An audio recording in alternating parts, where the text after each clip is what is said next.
So this is part 2 of my reading and commentary on the Platonic dialogue, the Sophist. Last time we left off with a conversation about the soul, ignorance, disproportion, ugliness. Now we are on this journey of hunting for the Sophist, of how to define him, how to conceptualize him. From our previous episode, we've discovered that the Sophist is a seller of virtue. He's a seller of knowledge. He has expertise in pleasing people.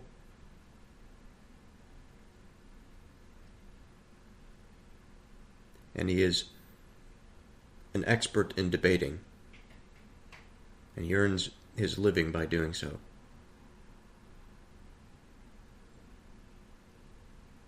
So here we will continue.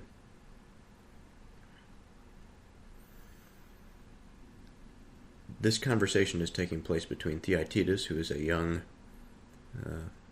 Greek boy, and a visitor, who I believe is coming from an Italian city.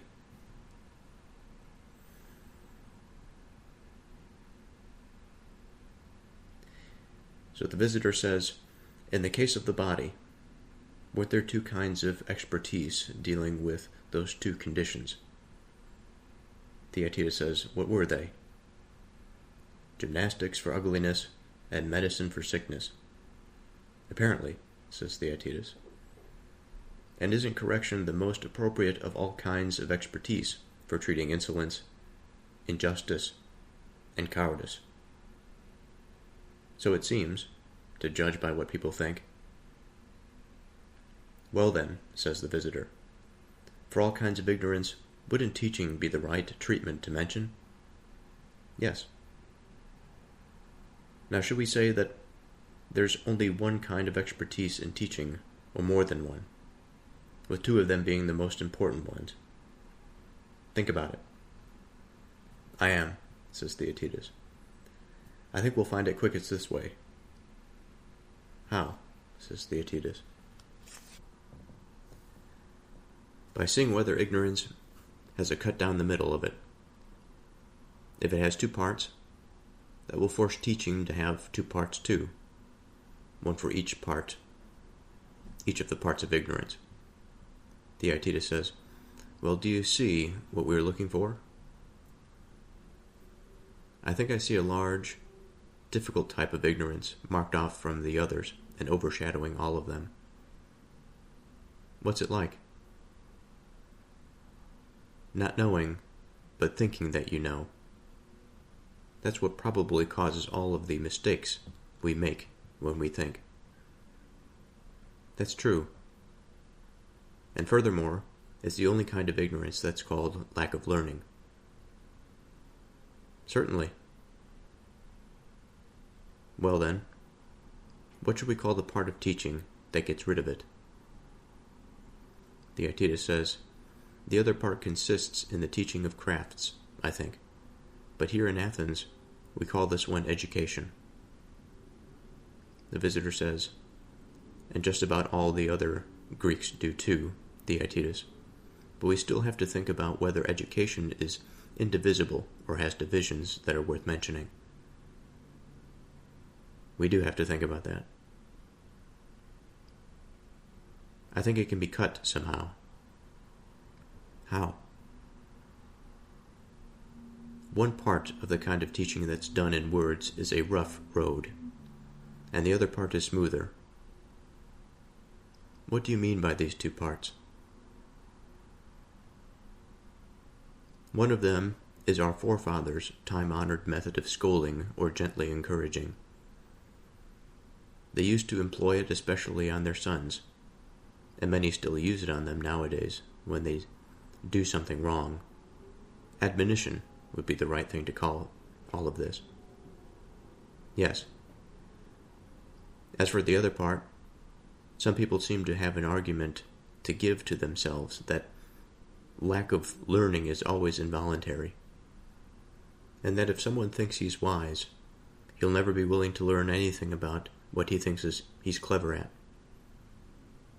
These people think that though admonition is a lot of work, it doesn't do much good. They're right about that, Theaetetus says. The visitor says, so they set out to get rid of the belief in one's own wisdom in another way. How?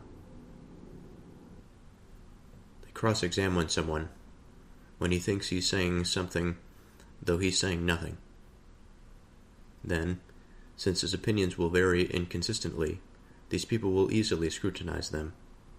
They collect his opinions together during the discussion, put them side by side, and show that they conflict with each other at the same time on the same subjects in relation to the same things, and in the same respects. The people who are being examined see this, get angry at themselves, and become calmer towards others. They lose their inflated and rigid beliefs about themselves that way, and no loss is pleasanter to hear or has more of a lasting effect on them. Doctors who work on the body think it can't benefit from any food that's offered to it until what's interfering with it from the inside is removed. The people who cleanse the soul, my young friend, likewise think the soul, too, won't get any advantage from learning that's offered to it until someone shames it by refuting it, removes the opinions that interfere with learning, and exhibits it cleansed, believing that it knows only those things that it does know, and nothing more. Theaetetus says, that's the best and most healthy-minded way to be. The visitor says, for all these reasons, Theaetetus, we have to say that refutation is the principal and most important kinds of cleansing. Conversely, we have to think that even the king of Persia, if he remains unrefuted, is uncleansed in the most important respect.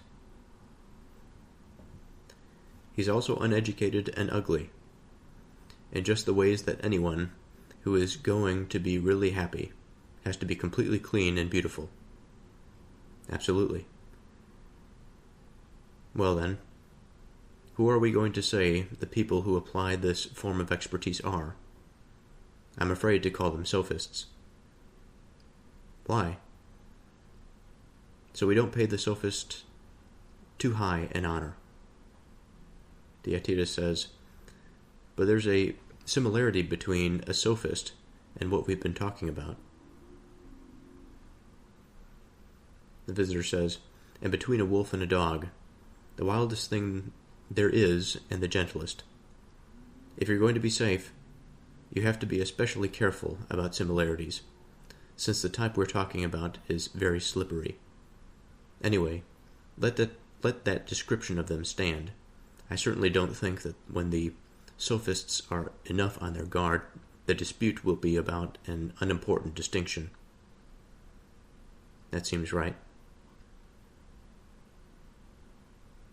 So let it be the cleansing part of expertise, of discriminating things, and let it be marked off as the part of that which concerns souls, and within that its teaching, and within teaching its education.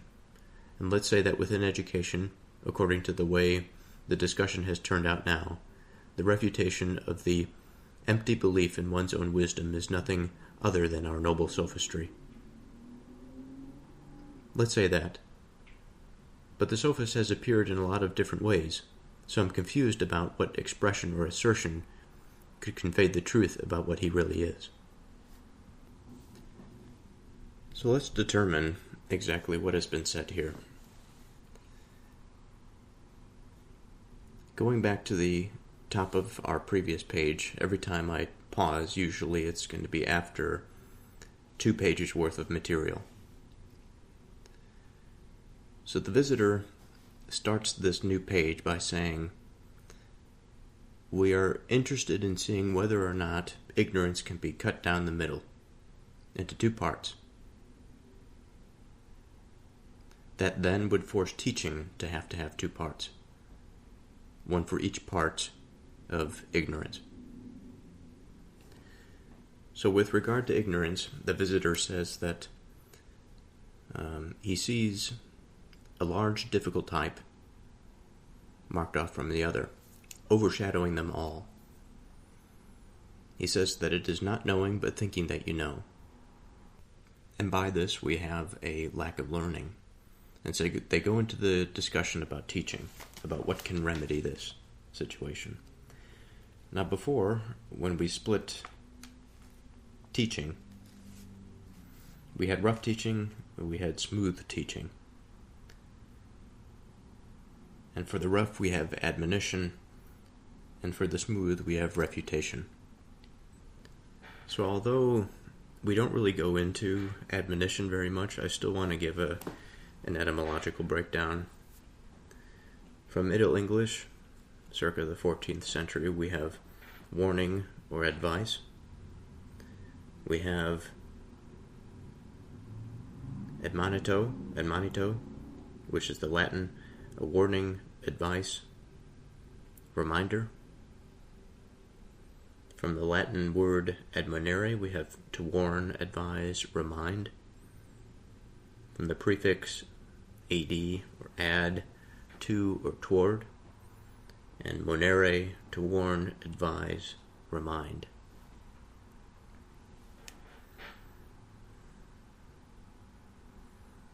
So certainly we can see, without too much thought, how this would have a corrective mechanism to it. That within a warning we have an indication for which one's thinking is incorrect, a reasonable thought for which that is so, just as there may be a warning sign of a construction zone, and so we decrease the speed when we are on the highway to a manageable speed so that if something unfortunate does occur, we don't run into one of the workers. Or if there is a sharp corner, I think about some of the country roads that have winding roads and variable terrains. The speed can drop quite quickly, and if one is not careful, especially if it's not light outside, coming around a corner at a high speed, which is fairly typical of country roads, can be disastrous. And so the warning comes in the form of signs, various signs, both the speed limit but also symbolic signs to represent what is coming. And so in the same way there is this warning about one's own ignorance. And this is one of the types of teaching or correction. Now, perhaps I should make a slight adjustment to what I said earlier about the divisions of the teaching. It's not too clear about the one which is rough and the one which is smoother, but we can say for certain that of teaching, there is the scolding or gently encouraging, which is the admonition, which we just went through. And of the other part, we have, beginning with a belief, that the lack of learning is always something that is involuntary, and that there is a potential prideful component in one's belief in their own understanding. And this is, in my language, a barrier to creation, a barrier to productive thought. And the visitor will follow this up with one of the main paragraphs in this section of text that we have.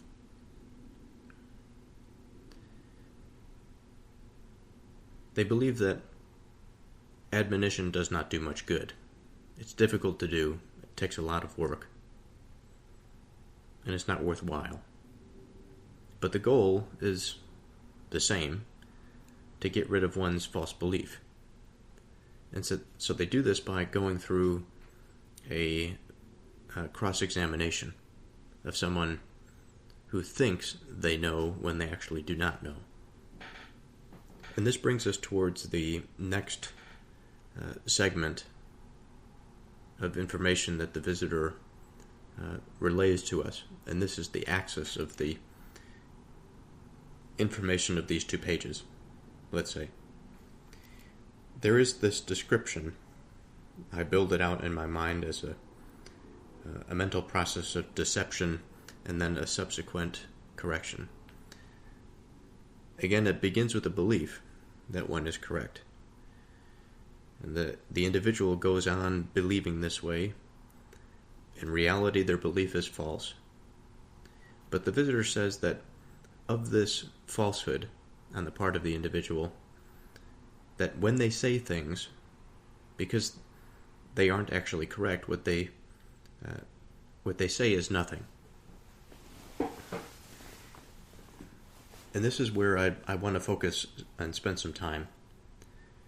Because when this came up initially, I had thought about where we are today in the 21st century, the year 2025, on the brink of this artificial intelligence revolution, on the brink of major financial restructuring. I should say on the brink. It's already occurring, and it has occurred. It's difficult at this point to understand how it's occurring. It's difficult to understand the forces that are involved, that are influencing us, manipulating us. If it is groups of people, if it is strong, centralized, singular figures, or as I've heard it described as pools of generational capital that have a lot of power and influence. And so we have a difficulty with understanding and learning in multiple facets of our society.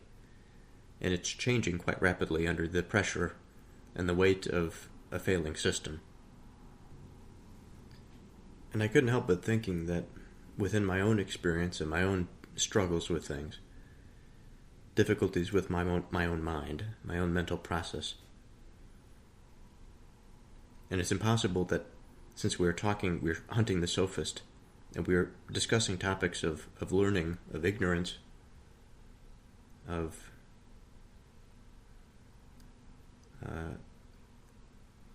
bringing things down towards a central point that we can understand, cleansing our mind to be free of ignorance. It is impossible not to reflect on my own experience. And being aware of how rigid we can be in describing things in terms of the subject and in terms of the object, and often dissociating ourselves into the objective realm, where we are not these experiencing agents, but rather something floating on top of this, an observer of the movie rather than a participant in it. And I think that there are certain consequences to this.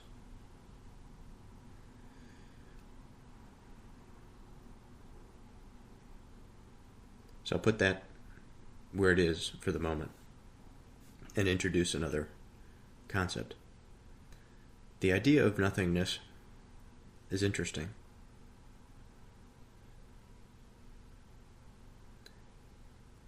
When I first read it, I thought, well, it's not the case that the person is literally saying nothing.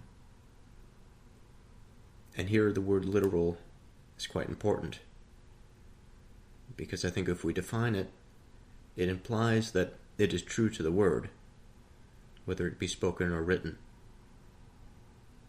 And so in a literal sense, the person is saying something, but something of very limited value.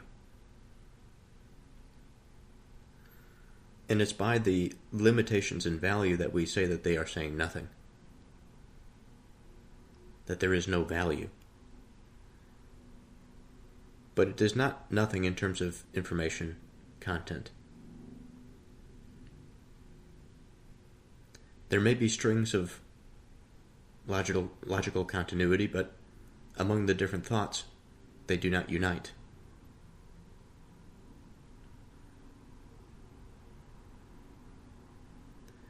For we can say that nothingness is the absence of being, and of course there is being involved there. There is thingness involved in the process of being false.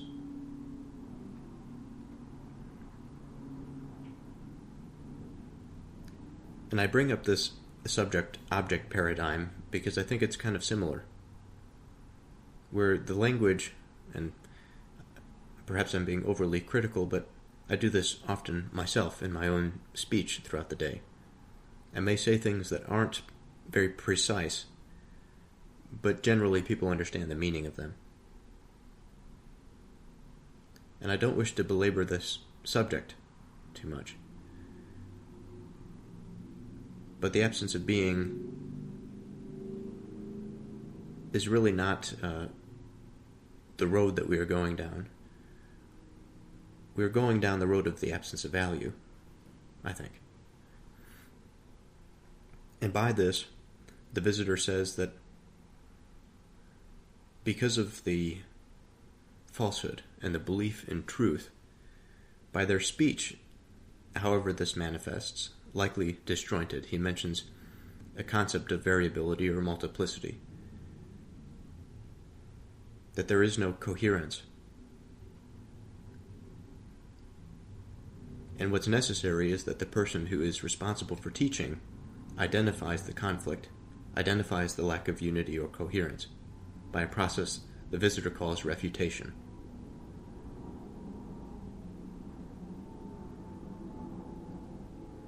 And by this process of refutation, in an ideal sense, ideally where the person who is being corrected is being honest with themselves, then it is possible that the person gets angry at themselves, becomes calmer towards others. I could just as easily imagine a situation where this is not the case, and the opposite happens. They get angry at other people, they get angry at themselves at the same time. But again, we're talking about the ideal situation in which a person is interested in the truth. And so at least we are giving the sophist this much, that there is a concern for the truth.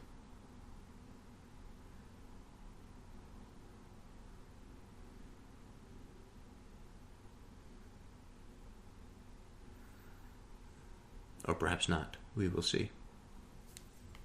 Now, when the visitor mentions the soul, when he mentions the doctor, that if there's something internally that's interfering with the breakdown and absorption of nutrients, that is something that needs to be solved first. And perhaps there's some secondary consequence that's immediately made known in the case of the doctor, like some external deficiency or deficit. You're saying, well, even if it is not exactly something within an internal organ that is leading to a more superficial manifestation and observation on our part, at least it is the idea that there's a chain, there is some principal cause, and the first principal cause is the thing that we need to address first, and that everything downstream will be corrected by the correction of the first principal cause. And the soul is a place of first principle. It seems evident, at least by the visitor's explanation. And so he says this bit about shaming it by refuting it, removing the opinions that interfere with learning, and that would cleanse it. And that what remains is belief that in only the things that he knows and nothing more. And so I'm not sure exactly, I understand this line of reasoning, but I'm not sure exactly how this works in terms of the spiritual mechanics. And perhaps a brief thought experiment may be worthwhile.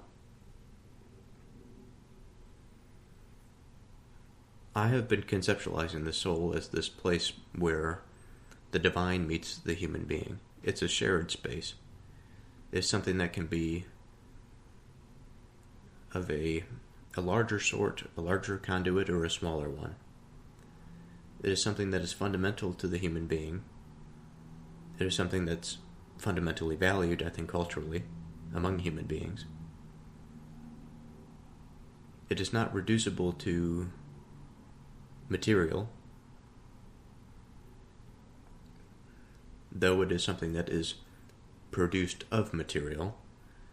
It manifests in a material world.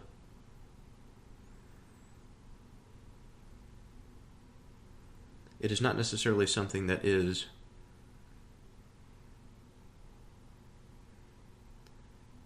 a place that formulates thoughts or emotions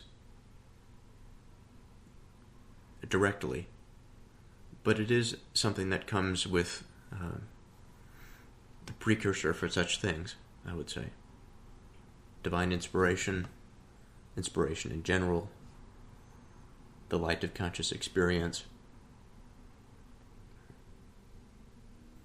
the light of self-awareness. I think there are many components, fundamental components, that go into the soul. And of course also the light of relationship and of connection to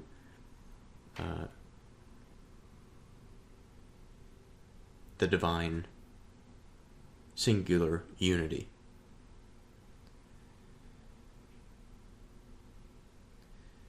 So at this level, to refute or to shame the soul would be to remove those things that narrow the connection between the source. Not that the source is the thing that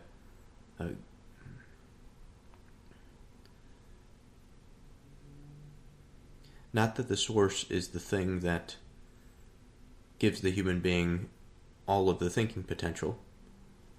The thinking potential is given by the source, but it is given in such a way that the agent has a degree of choice, free will, within context, different contexts, obviously. There is restraints on it.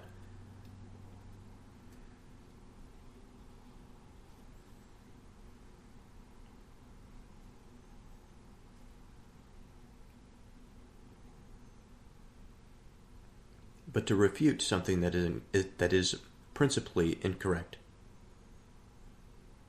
at that level, I think is fundamental to reorient one's relationship to themselves, to God, and to what is right, what is true. And so it's a quite important thing. It's not a trivial matter, at least at the level that we're talking about here. But I suppose it scales from the smallest to the largest. Now there is an agreement among Theaetetus and the visitor that this way of going about correcting ignorance is a good one, an important kind of cleansing. And he mentions the king of Persia, that even of a man of high standing has this capacity for ignorance and requires this process of cleansing. We are all subject to this mental process of deception and subsequent correction.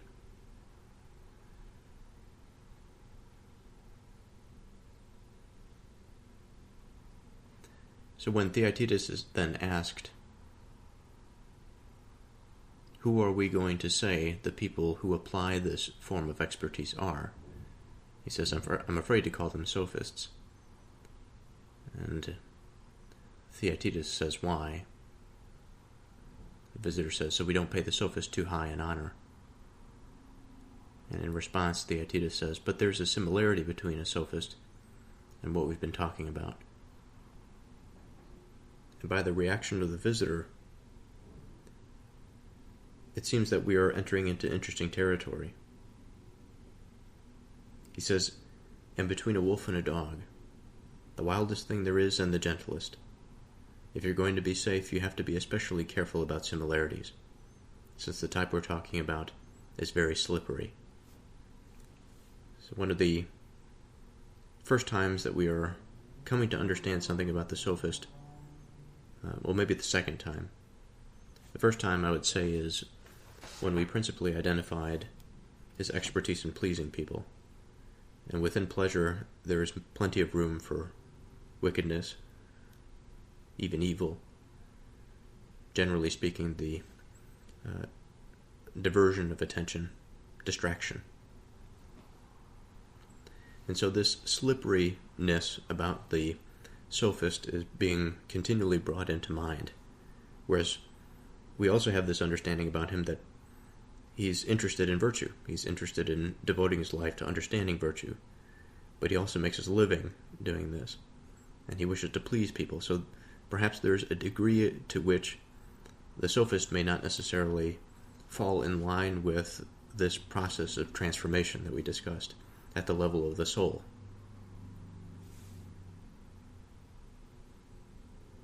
He says, okay, well, we'll let the description stand. I certainly don't think that when the sophists are enough on their guard, the dispute will be about an unimportant distinction. And then the visitor gives a brief summary of where we are at.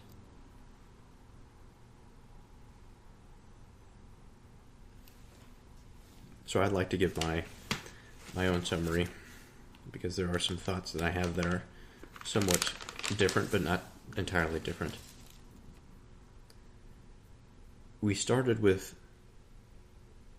the name of purposeful things, and the idea that there are many purposeful things. There are different types of division.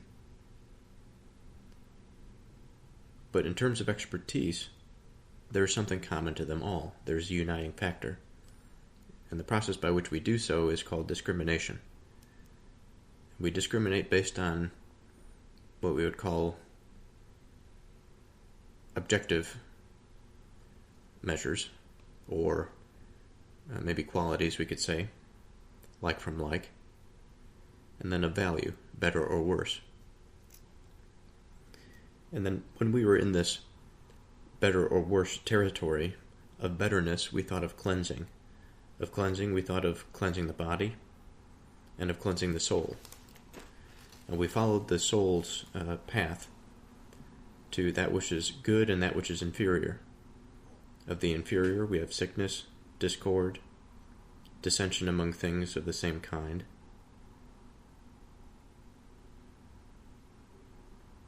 We have ugliness,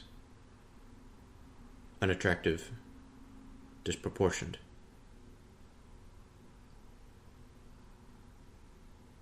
And from this we have ignorance. Wickedness is also a term that is within this territory. Within ignorance we have the centerpiece of focus, although there are many types of ignorance. We chose to focus on not knowing, but thinking that one knows. And this is a lack of learning, the remedy for which is teaching. The two types that the visitor had mentioned, scolding or gently encouraging, which is admonition, and then the type that is refutation, which is a cross-examination, which interferes at the level of the soul. And at the mental level of that process of deception and correction, that it is to show the conflict and the lack of unity in one's own false beliefs is a process of refutation, and that leads to recognition and transformation on the part of the individual. And then again, we are warned about the slipperiness of the sophist.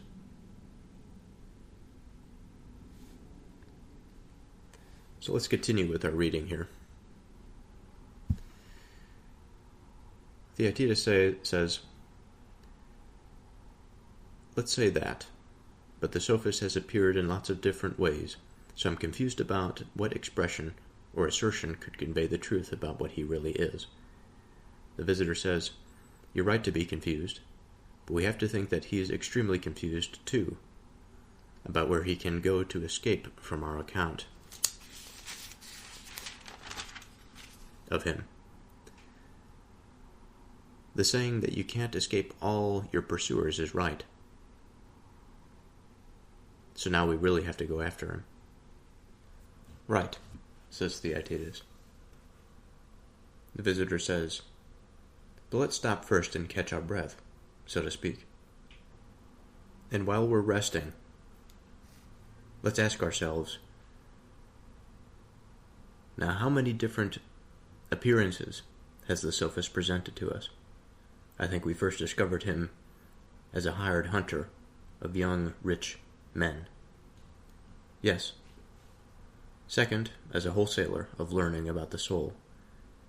Right. Third, didn't he appear as a retailer of the same things? Yes. And fourth, as a seller of his own learning. The visitor says, your memory is correct. I'll try to recall the fifth way. He was an athlete in verbal combat, distinguished by his expertise in debating. Yes. The sixth appearance was disputed, but still we made a concession to him and took it that he cleanses the soul of beliefs that interfere with learning. Definitely. Well then, suppose people apply the name of a single sort of expertise to someone, but he appears to have expert knowledge of lots of things. In a case like that, don't you notice that something's wrong with the way he appears? Isn't it obvious that if someone takes him to be an expert at many things, then that observer can't be seeing clearly what it is in his expertise that all of those many pieces of learning focus on, which is why he calls him by many names instead of one. Theaetetus says that definitely does seem to be the nature of the case. So let's not let laziness make that happen to us. First, let's take one of the things we said about the Sophist before, which seemed to me to exhibit him especially clearly. What is it? We said that he engages in disputes, didn't we? Yes. And also that he teaches other people to do the same thing, too? Of course. Then let's think. What subject do people like him claim to make others able to engage in disputes about? Let's start with something like this. Do sophists make people competent to dispute about issues about the gods, which are opaque to most people? Well, people say they do. And also things that are open to view on the earth and in the sky and related matters? Of course. And when people make general statements in private discussions about being and coming to be, we know that the sophists are clever at contradicting them. And they also make other people able to do the same thing? Absolutely. And what about laws and all kinds of political issues? Don't sophists promise to make people capable of engaging in controversies about them? Theaetetus says, if they didn't promise that, practically no one would bother to discuss anything with them. The visitor. As a matter of fact, you can find anything you need to say to contradict any expert himself, both in general and within each particular field, laid out, published, and written down for anybody who wants to learn it. Theaetetus says, apparently you're talking about Protagoras' writings on wrestling and other fields of expertise. The visitor. And on many other things too, my friend. In fact, take expertise in disputation as a whole. Doesn't it seem like the capacity that's sufficient for carrying on controversies about absolutely everything? It doesn't seem to leave much of anything out, anyway. But for heaven's sake, my boy, do you think that that's possible? Or maybe you young people see into this issue more keenly than we do. Theaetetus says, into what? What are you getting at? I don't fully understand what you're asking. Whether it's possible for any human being to know everything. If it were, sir, we'd be very well off. But how could someone who didn't know about a subject make a sound objection against someone who knew about it? He couldn't. Then what is it in the sophist's capacity that's so amazing? About what? How the sophists can ever make young people believe they are wiser than everyone else about everything. It's obvious that they didn't make correct objections against anyone, or didn't appear so to young people. Or if they did appear to make correct objections, but their controversies didn't make them look any the wiser for it, then, just as you say, people would hardly be willing to pay them money to become their students. Theaetetus is right. The visitor, but the people are willing to. They certainly are, says Theaetetus. The visitor, since sophists do seem, I think, to know about things they dispute about. Of course, says Theaetetus. So this brings us to the end of our second page in our 2-page block, for which we are going to pause and reflect. So the first thing that I would like to reiterate, or to state again, is that when we first started our first page, we started it with a renewed vigor, in the sense that the visitor says that, so now we really have to go after him, after the sophist. And there is a reiteration of the 6 areas in which the sophist is an expert. He's a hired hunter of rich young men. He's a wholesaler about learning of the soul. He's a retailer about learning of the soul. He's a seller of his own learning. He is an athlete in verbal combat by expertise in debating.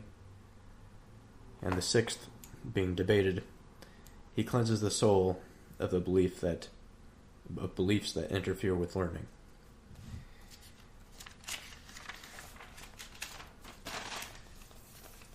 So the visitor goes into an interesting comment about attention and about directing attention.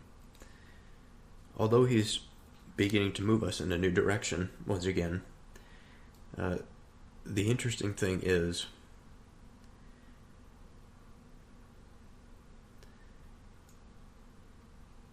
that there is a broader image that is forming, that is coming into view. And in fact, it brings up, again, that idea of the name of something that's purposeful, the idea of many purposeful things. And then among these many, there are different kinds of division, different ways of seeing identity, and of conceptualizing. And then, out of all the many, there is a spirit, there is an identifiable form that is one expertise that we can identify by discrimination. And he's giving us a call back to that discrimination. Because we have these 6 forms of expertise, we can't just diffusely go after it. We have to find a centering point, a unified principle by which we can identify the sophist further. So the interesting pattern here is that we initially went on this rooted path. We started quite singularly with the idea of expertise. We broke down expertise in many different elements. So there is this process of dividing and division. And then through that process of division and dividing, we came to these 6 different elements. Each of them had its own process of unifying from division. That when we arrived at the idea of selling knowledge of virtue, it came from a variety of different pathways of one thing that led to another, reasonably. The interesting thing is that this undulating process of unification and division back into unification is the way in which we process all of this information. And we are processing it methodologically, reasonably. That we are finding principles, and although there may be multiple principles, we take the principles and then again we try to unify them. We are purifying our exploration and arguments. So the overarching principle that we come to is that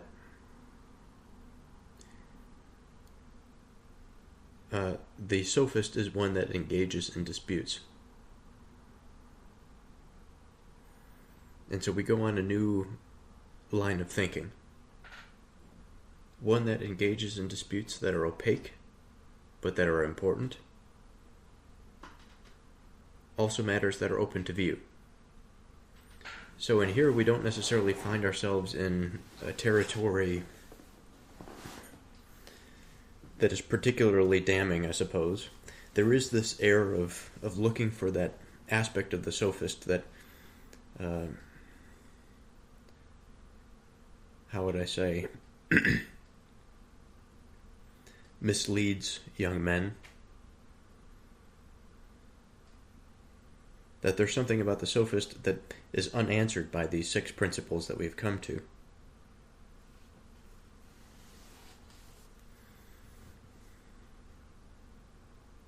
On matters of being, coming to be, on matters of law, and on matters of politics, the sophist is a master of contradiction. Now, the etymological chain of the word disputation, from Middle English in the 14th century, we have a debate or an argument. From Latin, the accusative,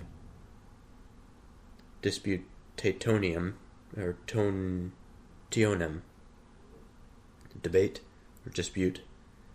From the Latin verb disputare, to debate, argue, reason, discuss.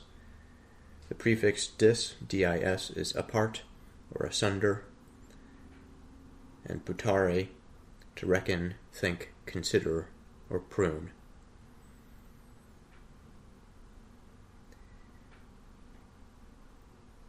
And so what we are essentially focusing on here is the aspect of the mind that is expert in moving away from.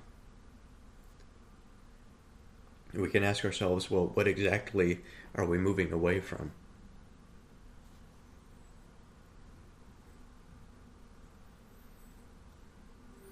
There's a way in which Socrates, I think, can be viewed in this light, in a light of disputation, or at least he's argumentative in a degree.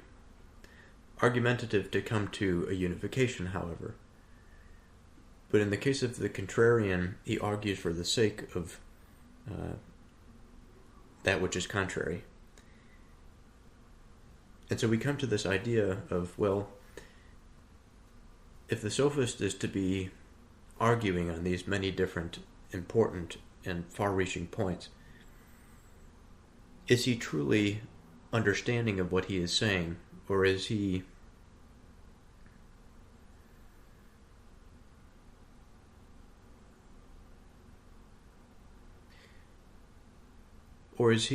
making false objections in order to convince young people to pay him money?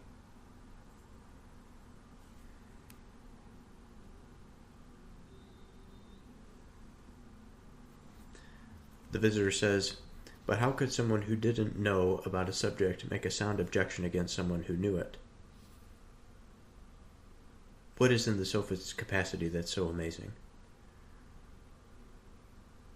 How the sophist can never make young people believe they are wiser than everyone else about everything. It's obvious that they didn't make correct objections against anyone, or didn't appear to young people. Or if they did appear to make correct objections, but their controversies didn't make them look any wiser for it, then just as Theaetetus says, people would hardly be willing to pay them money for it.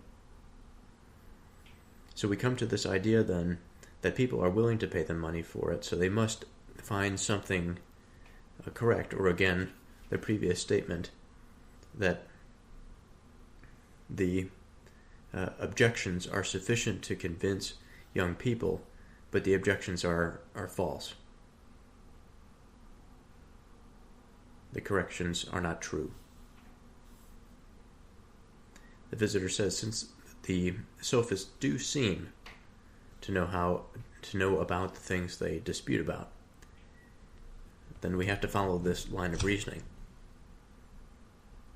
So Theaetetus says, of course, in response to the visitor. And we turn our page.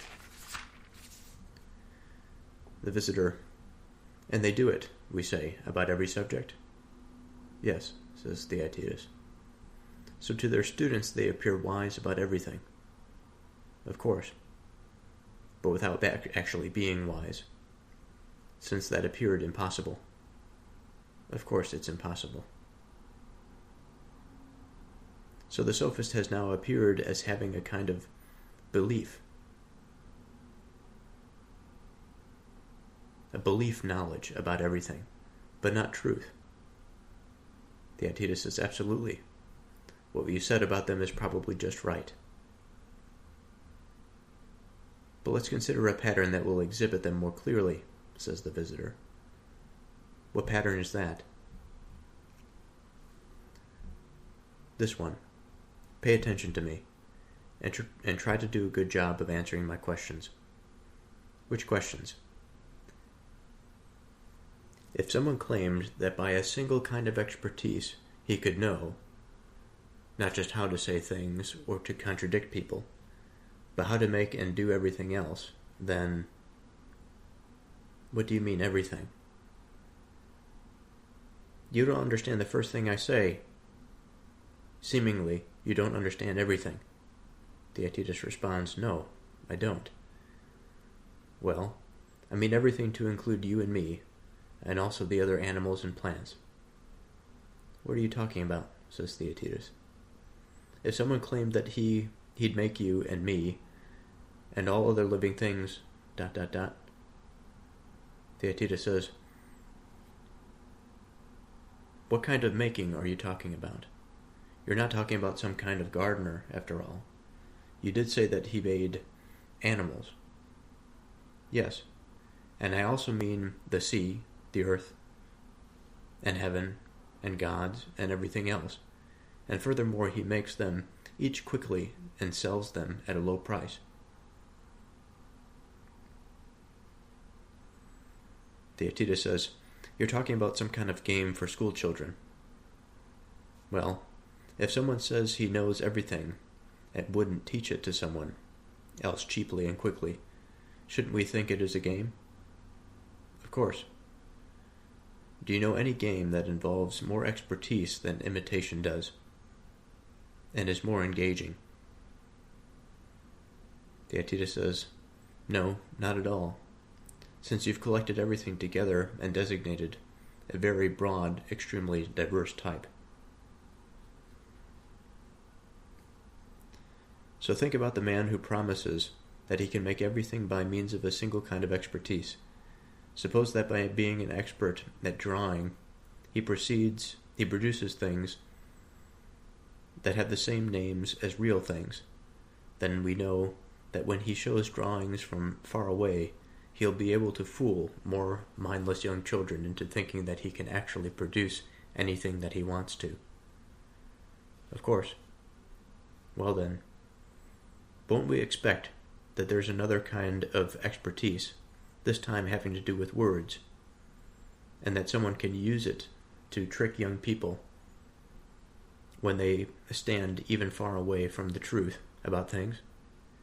Wouldn't he be able to do it by putting words in their ears and by showing them spoken copies of everything so as to make them believe that the words are true and that the person who's speaking to them is the wisest person that there is? Yes, why shouldn't there be that kind of expertise too? So, Theaetetus, suppose enough time has passed and the sophist's hearers have gotten older, and that they approach closer to real things and are forced by their experiences to touch up palpably against them. Won't most of them inevitably change their earlier beliefs, which made large things appear small and easy things appear hard? And won't the facts they've encountered in the course of their actions completely overturn all the appearances that have come to them in the form of words? Theaetetus says yes, at least as far as what someone my age can tell. But I think I'm one of the young people who are still standing far away from real things.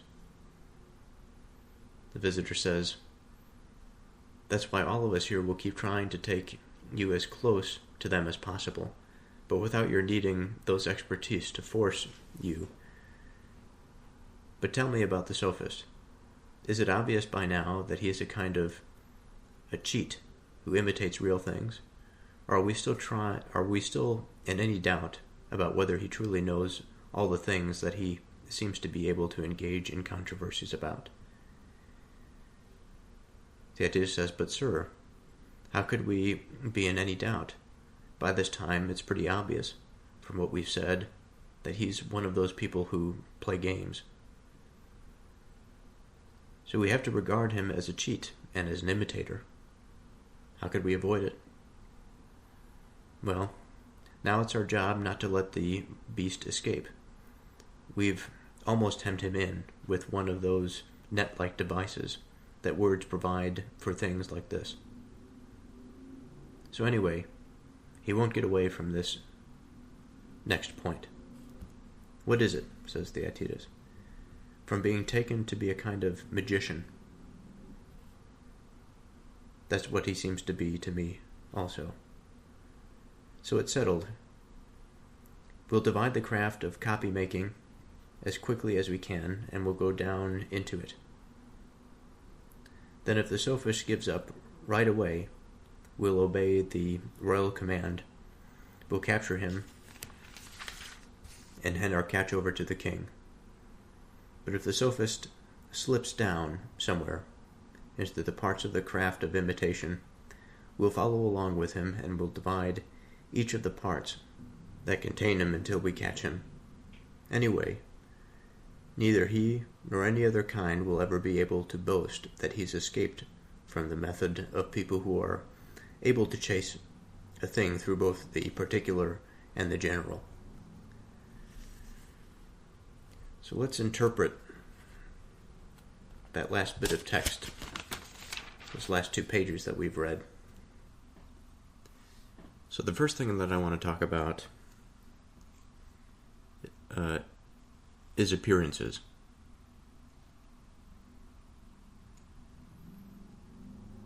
That is, specifically in this case, the appearance of wisdom.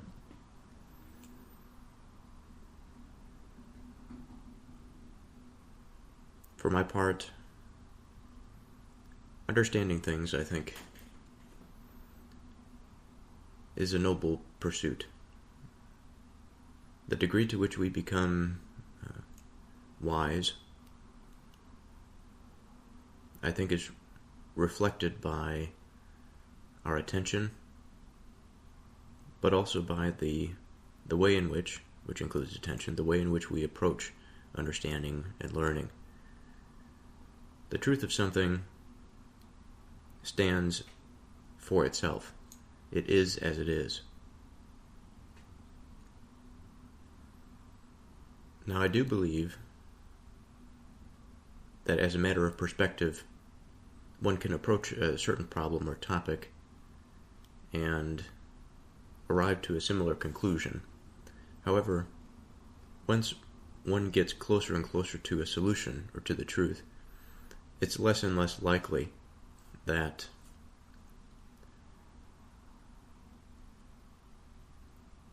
what was opaque, what was blinded on the part of the novice, will become increasingly clear to the person that approaches the truth. And he will see other people as they are, close to it, but not quite there.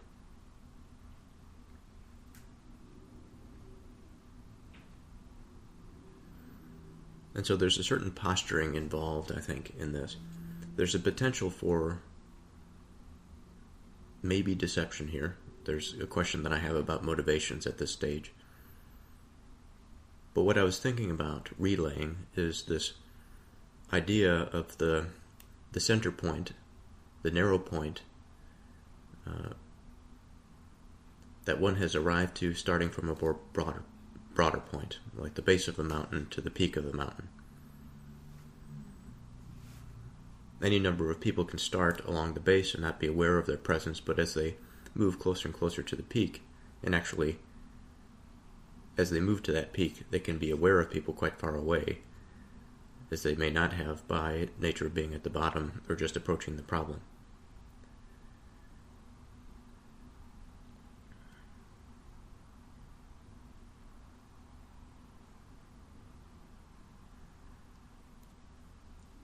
there's also a danger in not finishing the problem, finding the truth, that is. And what appears to be the context of the Sophist, there is this appearance of wisdom, there is this appearance of understanding every subject, appearing wise about everything.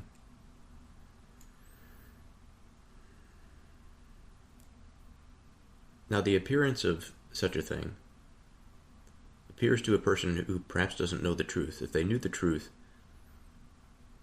the dispute would be over, at least in the mind of the person that understands the truth. And it is assumed that that person would be able to convince another also, given that they know the truth, whereas the Sophist is a partial figure, understanding bits and pieces enough to carry on a solid and strong argument, but insufficient to finish it, to actually understand, perhaps. And that's not to say that a person that is a Sophist doesn't understand anything. It's just the broad category of things, as we've been talking about, leads to a general haze of mind, an unfortunate cultural posturing for which an individual can fall into and speak quite deeply on subjects without really getting anywhere or practically applying it.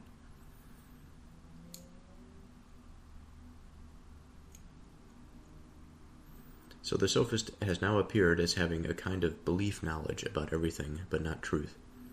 This is what the visitor says in the early lines of the first page that we had read.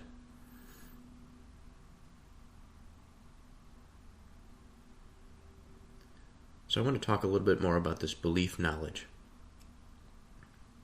I sort of want to take the proverbial approach, compare it to the backdrop of my experience, and hopefully identify those things in myself for which, if there is this belief knowledge, let's say,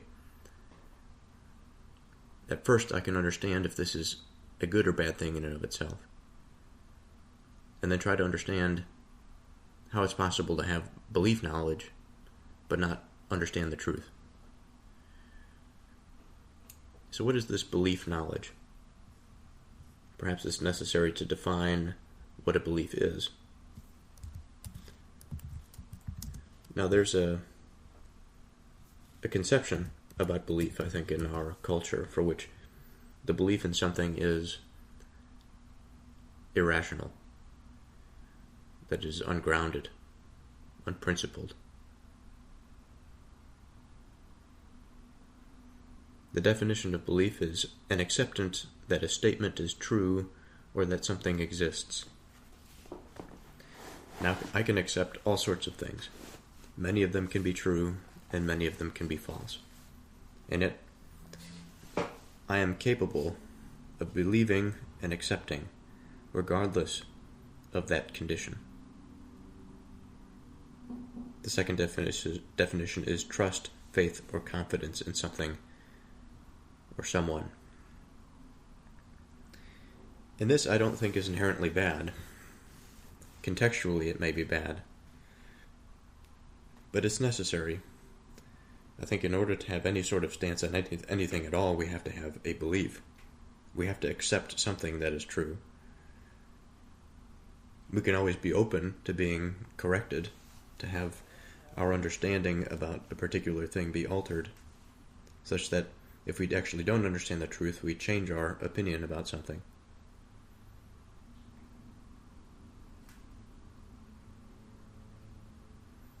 So this belief knowledge is quite broad. It can come, again, from something that is well-founded, or something that is taken rather lazily.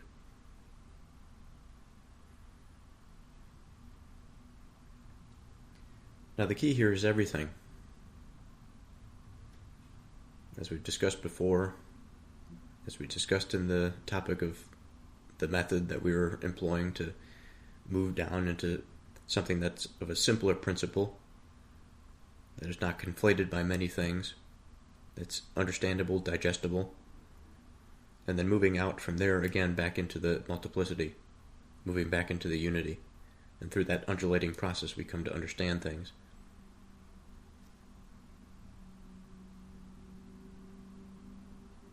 Everything is not a state to rest. Belief knowledge about everything is an incomplete procedure. Belief knowledge may be necessary to have knowledge, but it is not something that is the key to everything.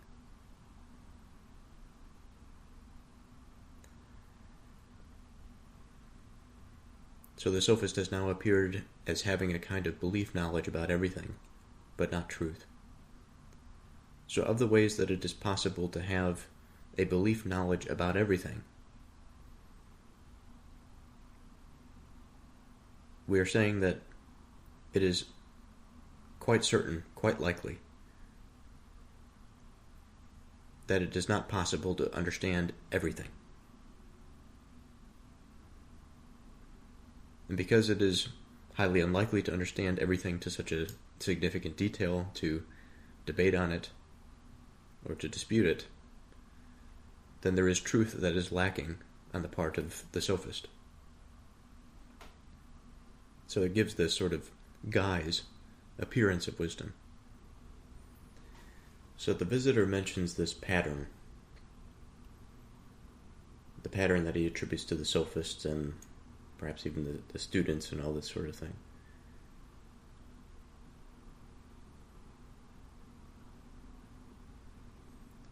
And he takes Theaetetus on this leading exploration. Theaetetus doesn't necessarily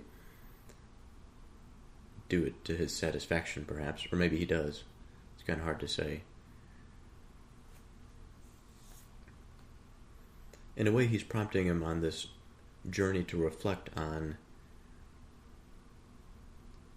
what it would mean if somebody understood everything.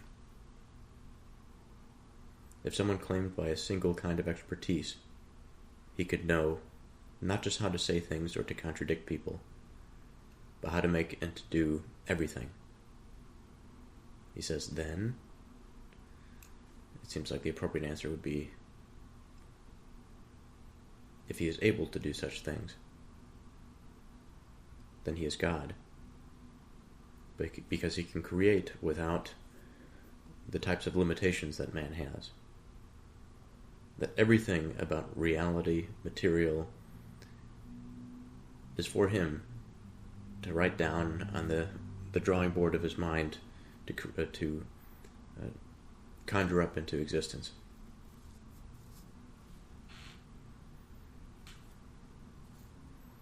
And so there's this, I think, this idea of hubris that is there.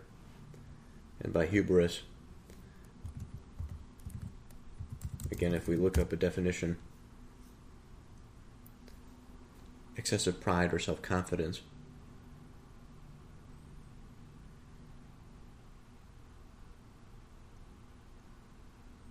And here I pause for a moment because I think about my own experience, and I think about the claims that I've made. And it's important to have this belief that you can accomplish something that is significant. But by the same token,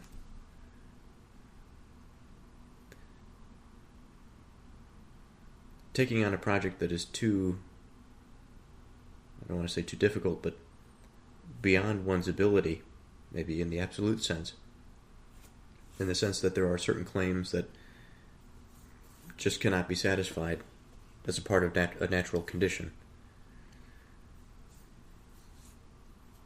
Then this goes to the heart of the contrariness about the Sophist.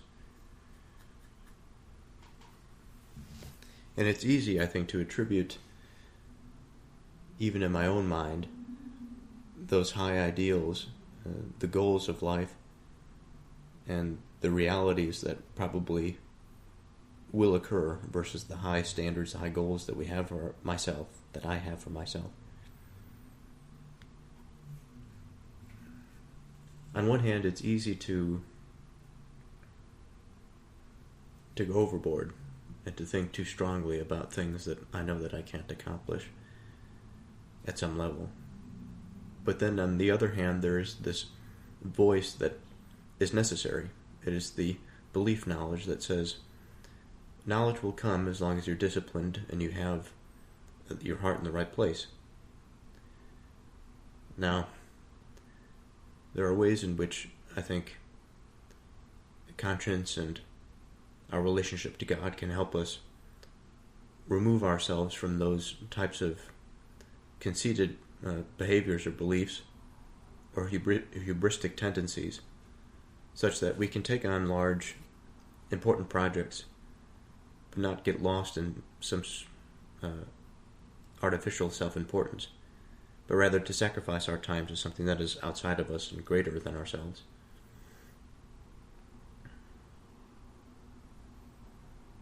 But even so, there are inherent limits to what we can accomplish. Any one person can accomplish. It takes many people to accomplish great things.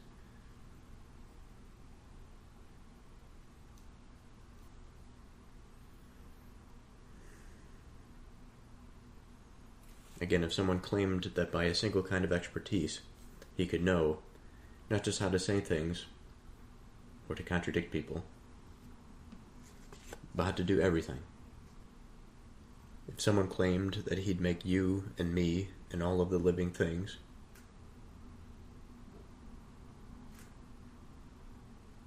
the sea, the earth, and heaven, and gods, and everything else. From here we have the idea of a game that is created. A kind of game for school children, as Theaetetus says.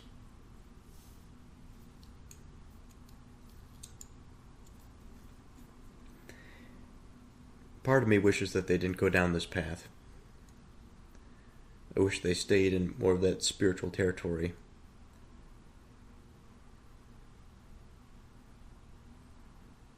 Breaking down what that unified place of the one, of God, is, what the parameters perhaps of that are, what the hubristic tendency does to harm the self when it approaches trying to become that thing. But nonetheless, we have the game.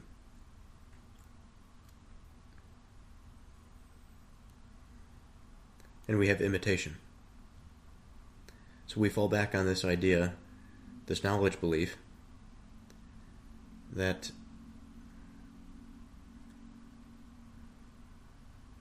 the sophist is not the thing that can do it, but rather the imitator. And he claims, because he has perhaps seen something of a divine sort that can create many things, as he has said, he is offering this imitation. Perhaps it's not explicitly said, so there's also a potential for misunderstanding, misguidance there.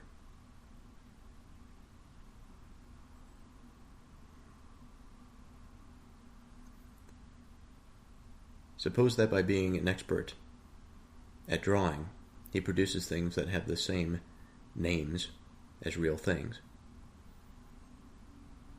Then we know that when he shows his drawings from far away, he'll be able to fool the more mindless young children into thinking that he can actually produce anything that he wants to.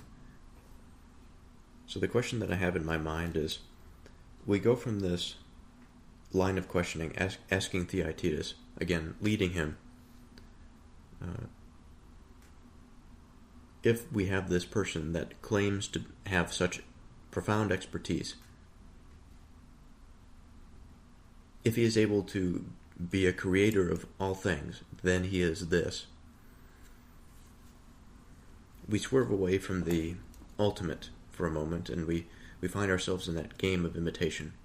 I think I wish the swerve was explicit, why we made such a diversion into the imitation game, rather than to explicitly say, have the visitor say, because in terms of that which unifies,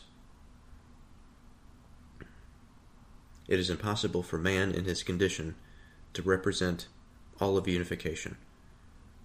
He will, by his nature, fall into multiplicity. And it's okay. But it's also his responsibility to exercise his will, which involves discernment, discretion, to bring back things into a way of understanding. And it's interesting now that we've moved into the singular, moved into being an expert at drawing, but then also at the same time remaining in that posture that we had before about the sophist having a certain level of expertise that can draw something somewhat decently, at least to fool a child at a distance. And here I also think about the general state of our culture. I'm not sure if this is worthwhile to get into, but when I just think about music, I think about behavior, dress, I think about my own inclinations, desires. I wonder at how much of my illusions, how much of my beliefs, my knowledge beliefs, at the level of expertise that I possess, is just a fuzzy, disordered, misunderstood bits of information up close, on close examination, whereas if I hold it away from my eyes, it appears sufficient. And I have to wonder at what level can one say that they completely understand something. I think that there are perhaps two things here that are possible. That it's possible that, as far as man is concerned, complete understanding of a topic is not possible. To have all the ordered bits of information of something together. It could be a concept, it could be a physical object, a problem, it could be anything. But all the same, it's not necessary to have everything processed and internalized to understand. But that leaves the question, well, how fuzzy can a picture get before it is something that is used deceptively? And it seems like we are saying here on the part of the sophist that there is a level, at least to fool children, maybe harder to fool adults, of understanding and knowledge, such that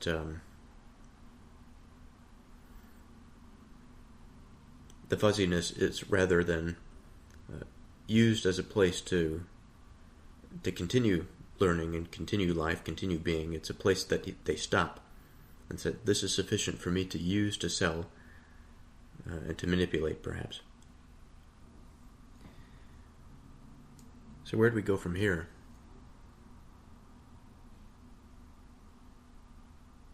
A farther reflection, I think, is necessary on this idea, important idea, recurring idea,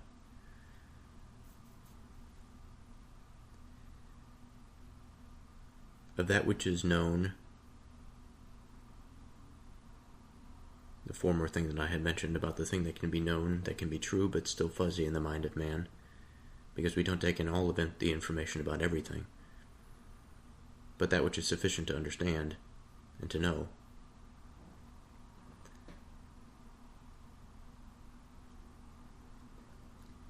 And then that thing for which it is held far from us, that convinces us of knowing, is the carrot and the stick type experience.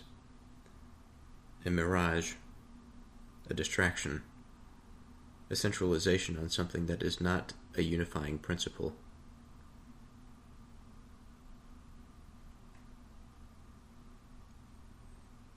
And so the visitor brings up this idea that these gullible children that are sucked into this eventually will grow out of it. They will understand what true things are. They'll be able to see more clearly that what is held from them at a distance actually doesn't represent something that is real. And because of this, they will change their beliefs and habits. Now, in my mind, it's easy to think about such a person as wicked, that is, the person that would tempt the minds away from that which is true. But as I think about it in farther detail, while a person like this may exist, it's hard not to think about those experiences, personal experiences for which we ourselves are our own sophist, and we grow out of earlier beliefs. We come to things that are more real, things that we thought were true before are modified such that we come to a greater truth, perhaps. Now, a picture at a distance can represent something that seems familiar to us, and actually not represent it. But all the same, it is something that has drawn us in, has given us an idea, a concept of that thing. As we mature and as we age, we fill in the details as we experience. The sophist seems to be this perpetual juvenile that doesn't move past that stage of fuzzy conceptualization.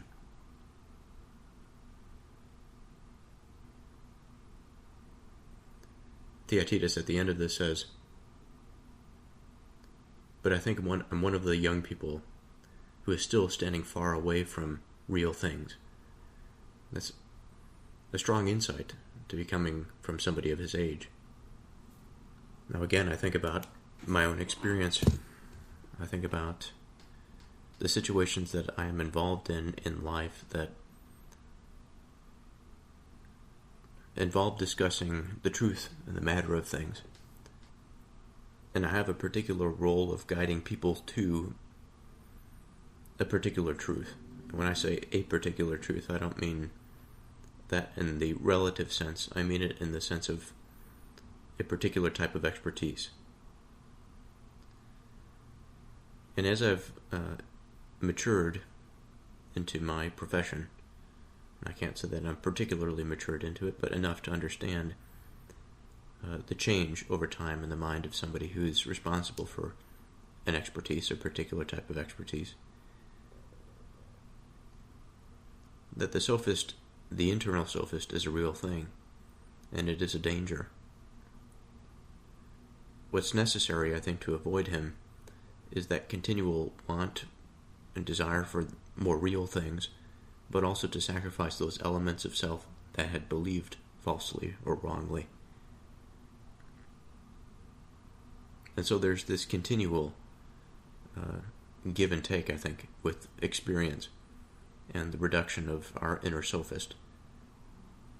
The very process of coming to understand, I think, can be seen as a sort of a meta-philosophical tract. On top of this dialogue, the sophist, we have this, in my mind, I think about an analogy to describe it. There's a can of paint, this uniform, centralized apparatus. The paint is information, we can say.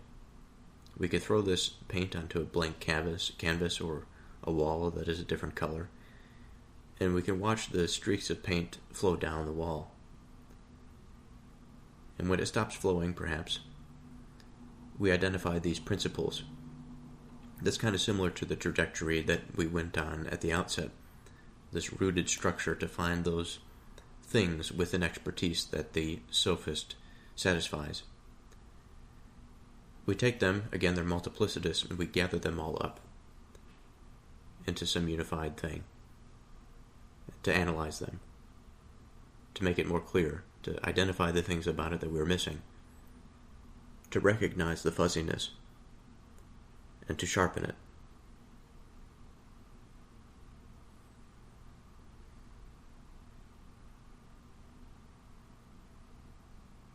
And again, to take this back to my own experience, it seems that in my professional life, this has been the case of experience and then gathering the pearls, paying attention to them, refining, redirecting, and then continuing to experiment.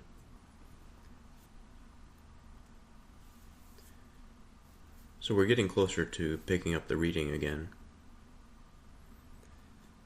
But what I find interesting is that near the end of our second page and onto the first part of the third, There's a few words that are mentioned that I'd like to go over. The first is the magician.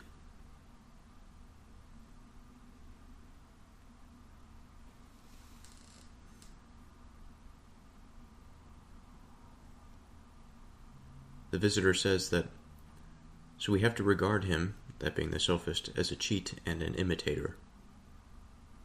It's our job not to let the beast escape. We've almost hemmed him in with one of those net-like devices, that words provide for things like this.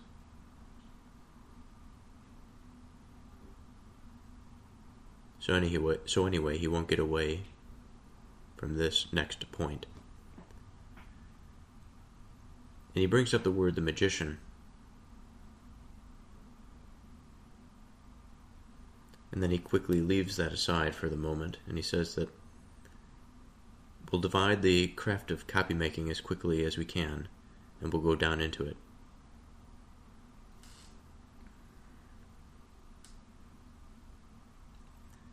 So let's talk about the magician. This comes up a little bit in the Proverbs, and so I've spent a little bit of time thinking about the magician. Now the visitor is careful, and he says it is a kind of magician. The sophist is a kind of magician. A magician, given the natural resources of man, has various tools at his disposal. One of them is language and words. And there's a way in which one can use words and language to manipulate and to conjure up things, and to control at a distance, perhaps.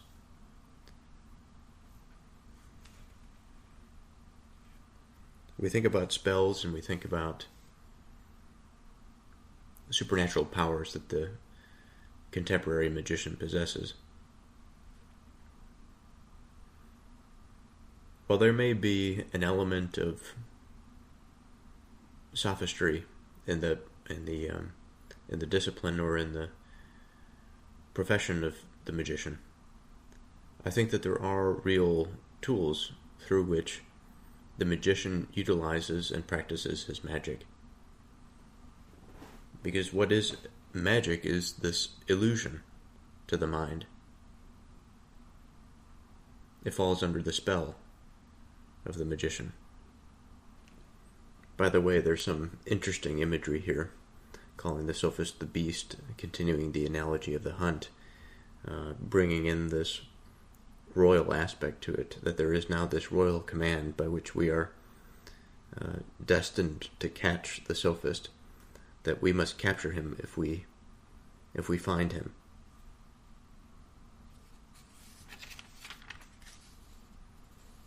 We must hand over our catch to the king. And if the sophist happens to slip down into his slippery caverns and try to hide from us through the craft of imitation, then we will follow him through his path. The specific language that the visitor uses here, somewhere into the parts of the craft of imitation. And so I think about potential. I think about a small rodent-like animal that knows that grounded environment and all of the little places and the nooks and crannies to hide, all of the ways to distract and to deceive.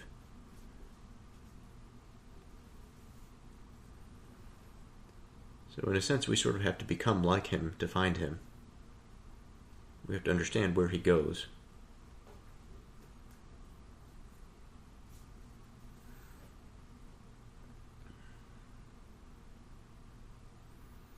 The most important part about what the visitor has to say in this new sort of exploration is in the following line, where he says, "Anyway, neither he nor any other kind will ever be able to boast that he's escaped from the method of people who are able to chase a thing through both the particular and the general. So today is a new day. So forgive me as I need some time to gather my thoughts. It happens to be the evening after work on a Wednesday, and it's a particular feeling on this day. I feel a bit fatigued.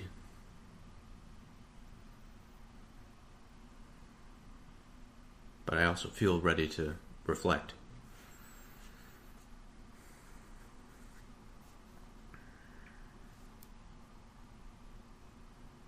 So last time I had left off with the remainder of what we still have to interpret from the 2 pages that we read. And there's an important saying.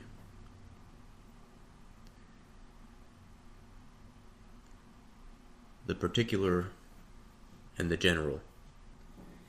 It so happens that we were talking about the potential escape of the Sophist into his imitation, his craft of copy making.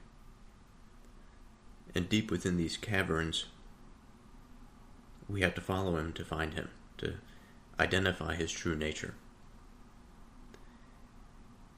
And the caverns are broken down into these 2 types. And conceptually, I sort of want to explore this a little bit so that I can understand it. And the 2 types are the particular and the general. We could say specific and broad. There are plenty of terms that I think that we can add synonymously here.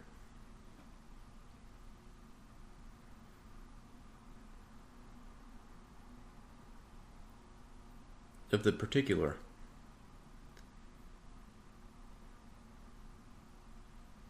I can think of a thought or an object that is distinct,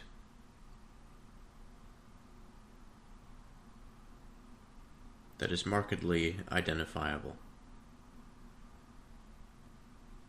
that I'm not speaking about the nature of pens, let's say, if I take the pen as the object of attention. I'm not necessarily speaking of the nature of pens or their purpose that they are used to write, but perhaps I can focus on the specific pen in my hand, of its characteristics, of its color, of its shape, and I can compare it to other pens. And so this is a particular pen. The fact that it happens to be a ballpoint pen, there happens to be a lot of pens that are sort of on my desk right now. They are all ballpoint pens. That's more of a general reflection. I can imagine extending this idea, the analogy of the pen, out into something a little bit different. Something of an ontology or an expression of being on the part of an individual. Individualness itself, whether it be a pen or a human being, I think we can still run through the similar exercise of identifying the particular and the general. And of the particular and the general, we can compare between different people, as we can different pens, but also within the identity of the thing itself.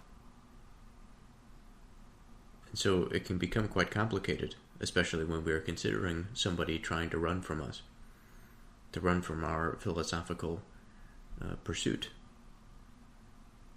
for which we are trying to understand the individual, trying to understand an individual who may not wish to be understood or to be found. So let's continue reading.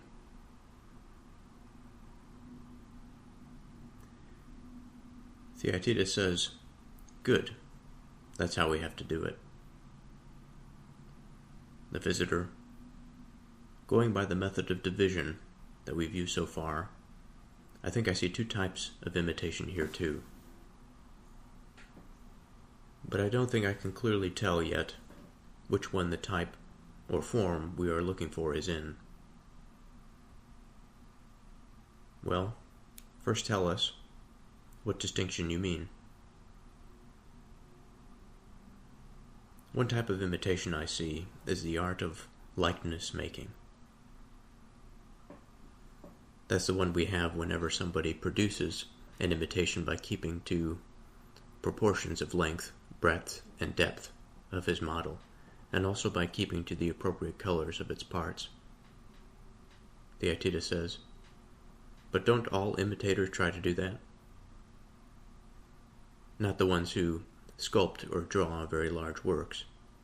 If they reproduced the true proportions of their beautiful subjects, you see, the upper parts would appear smaller than they should, and the lower parts would appear larger, because we see the upper parts from farther away and the lower parts from closer. Theaetetus says, of course. So don't those craftsmen say goodbye to truth, and produce in their images the proportions that seem to be beautiful instead of real ones? Absolutely. So can't the first sort of image be called likeness, since it's like the thing? Yes. And as we said before, the part of imitation that deals with that should be called likeness making. Yes. Now, what are we going to call something that appears to be like a beautiful thing, but only because it's seen from a viewpoint that's not beautiful? It would seem unlike the thing it claims to be, like if you came to be able to see such large things adequately. If it appears the way the thing does, but in fact isn't like it, isn't it an appearance? Theaetetus says, of course. And this part of imitation covers a great deal of painting and of the rest of imitation. Of course. Wouldn't appearance making be the right thing to call expertise in producing appearances that aren't likenesses? Yes, definitely. Well, these are the two types of copy making I meant: likeness making and appearance making. You were right about that. But still I can't see clearly the thing I was in doubt about then, namely, which type we should put the Sophist in. He's really an amazing man, very hard to make out. He's still escaped neatly into an impossibility, confusing type of search-through. It seems that way, says Theaetetus. Are you agreeing with me because you know that? Or is the current dragging you, so to speak, into agreement so quickly because the discussion has given you a habit of agreeing? What do you mean? Why do you say that? Really, my young friend, this is a very difficult investigation we're engaged in. This appearing, and this seeming but not being, and this saying things but not true things. All these issues are full of confusion, just as they always have been. It's extremely hard, Theaetetus, to say what form of speech we should use to say that there really is such a thing as false saying or believing, and moreover to utter this without being caught in a verbal conflict. Why? Responds Theaetetus. Because this form of speech of ours involves the rash assumption that that which is not is, since otherwise falsity wouldn't come into being.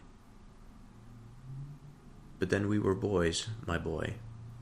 The great Parmenides testified to us from start to finish, speaking in both prose and poetic rhythms, that, quote, never shall this force itself on us, that that which is not may be.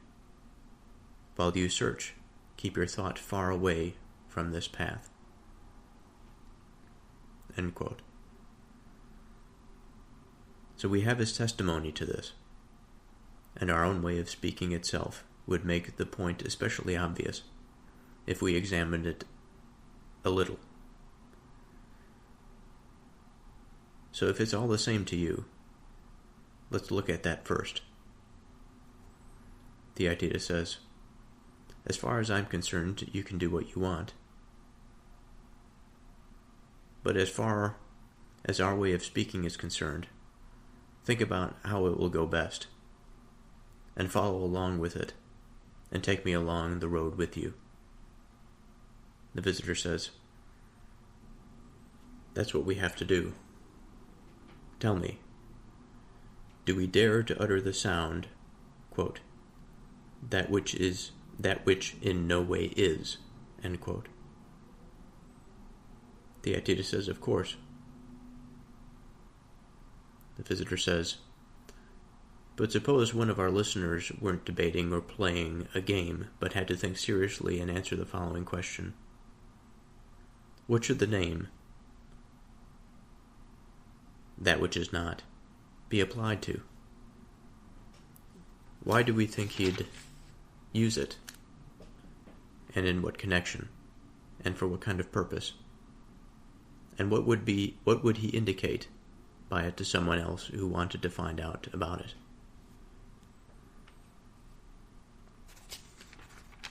So here we will pause, because this is the end of the 2 pages, and we will interpret some of the text that we've seen. This appears to be some of the most philosophically rich segments that we've seen so far in the Sophist, in my opinion. So we are back to our rooted exploration, as the visitor says, going by the method of division that we've used so far. He has 2 types of imitation. One of them he identifies quite readily: the art of likeness making. He says it produces imitation by keeping proportions. As if somebody was going to make a imitation out of me, for example, a wax figure or whatever. Proportions would be important. Just as if I would look in a mirror. I wouldn't find myself suddenly distorted unless the mirror had some fault within it.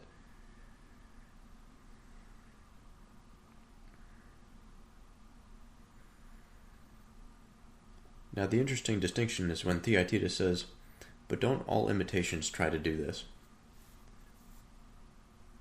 To keep proportion. The visitor says, not the ones who sculpt or draw very large works. If they reproduced the true proportions of their beautiful subjects, you see, the upper parts would appear smaller than they should, and the lower parts would appear larger, because we see the upper parts from farther away, and the lower parts from closer. Now this I'm not too sure about. I don't really understand how an ancient sculpture would make the head smaller, or the head larger than the legs. But maybe it's true. I don't know that much about this sort of art.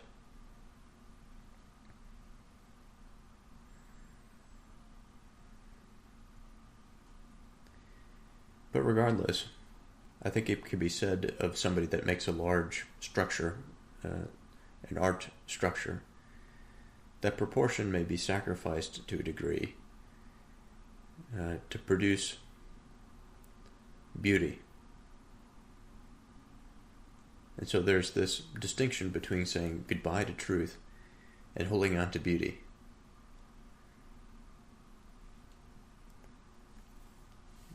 Now the trope, the expression is the true, the good, and the beautiful. There's a thread between them, that they all share a degree of truth. And I have to wonder about this relationship between sacrificing truth for beauty. What does that mean?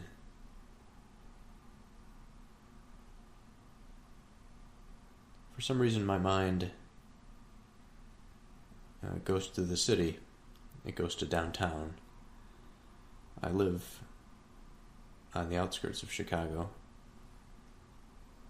and I can identify that downtown has some beautiful buildings. The scale of it is actually quite beautiful in the general sense.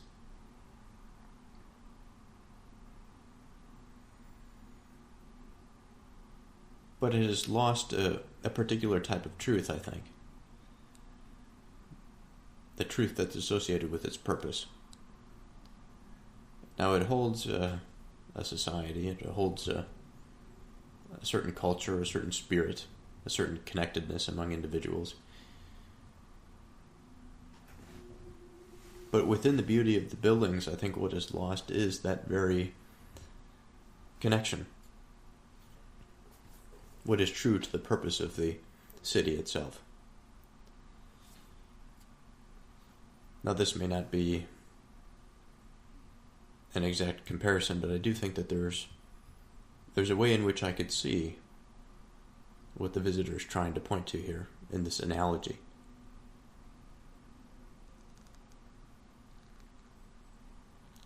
That if the craftsman is to craft some object in its likeness, but given a particular context, the purpose of a particular thing may not be necessary to represent its likeness. And what we sacrifice in likeness, we say that our reproduction doesn't necessarily have to satisfy the purpose of the original thing. And because it doesn't have to satisfy the purpose of the original thing, then perhaps we could just focus on those elements of the thing that are beautiful and enhance them. There's another important way, or an important analogy, that man is created in the image of God. Now, in no way is man in proportion to God, but man has elements of beauty that are similar to that of God. And it's by sharing that likeness, but sacrificing certain true elements, let's say, that we have this distinction of likeness. So it doesn't have to be a 1-to-1 ratio.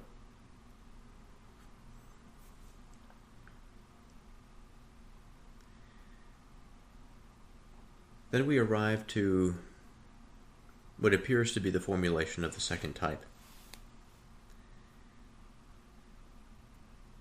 And so by this method of question and answer and of division, we find ourselves in an interesting territory, but slightly confusing, at least from my standpoint.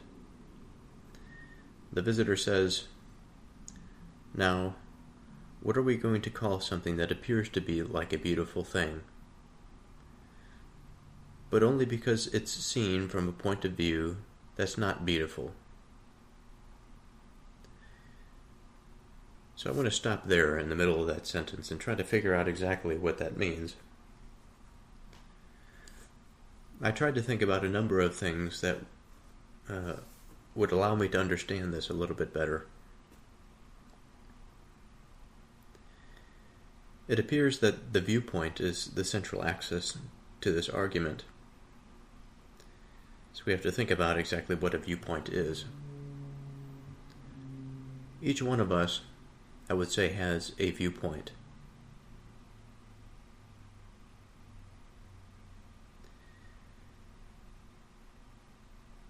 Now the point, I'll bring the pen back in here since I used it earlier and it's sitting in front of me. It happens to be opened such that the point of the pen is poking through. And so I think about its pointedness. I think how centered it is. It's drawing, in this case, the physical object is being drawn towards a center point.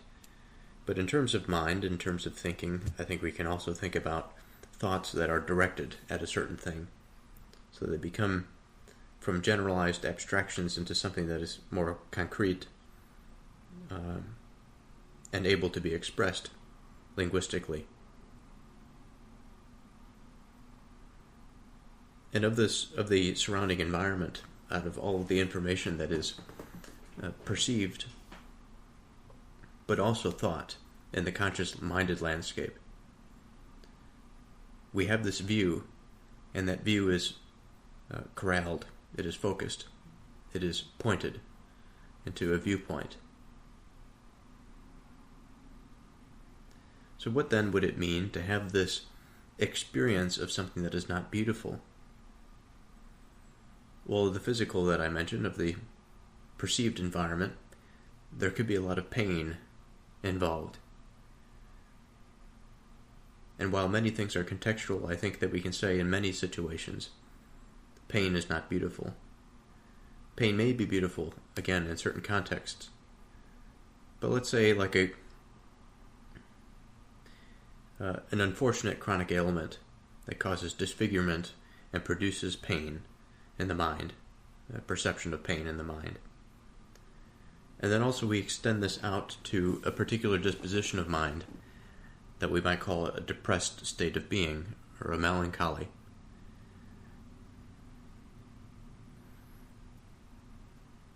And I think certainly, while these can be changed, and any situation may be thought of in a positive light, when one finds themselves in that darkened environment of mind, I think we can label it not beautiful.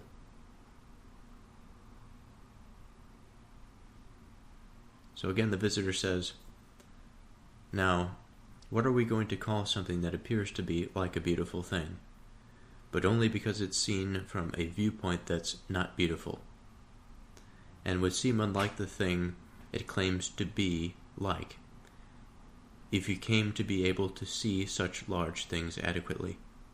Now he poses that as a question.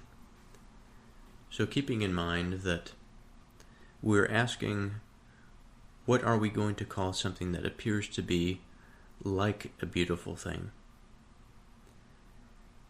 Now the likeness may not be beautiful, or it may be beautiful. It appears to be like a beautiful thing.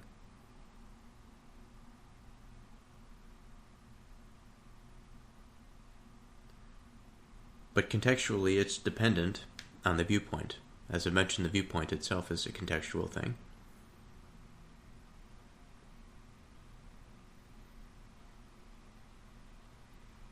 I suppose a little bit more reflection here would be important.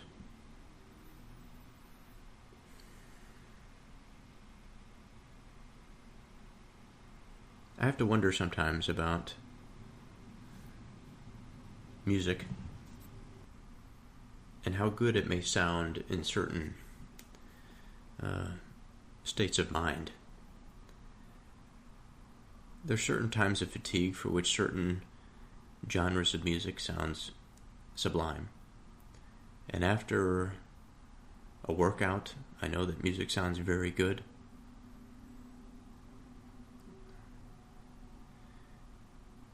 And contextually speaking,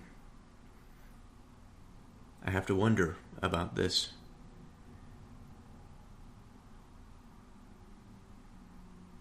Beauty being experienced because of a disposition that has fallen into fatigue,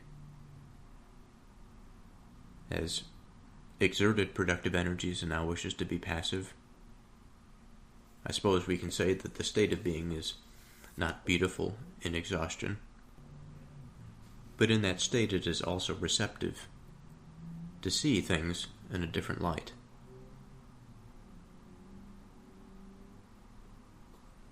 What are we going to call something that appears to be like a beautiful thing, but only because it's seen from a viewpoint that is not beautiful, and would seem unlike the things it claims to be like, if you came to be able to see such large things adequately?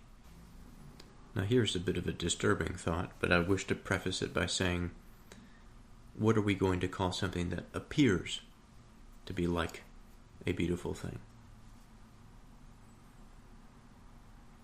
That perhaps there's a way of seeing music that is a bit computational, that the beauty is struck out of it.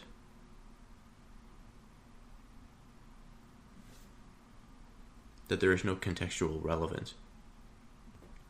So this might take a little bit to flesh out here, and I'll bring it back out around eventually to what we were discussing, but just for a moment to remind ourselves where we are.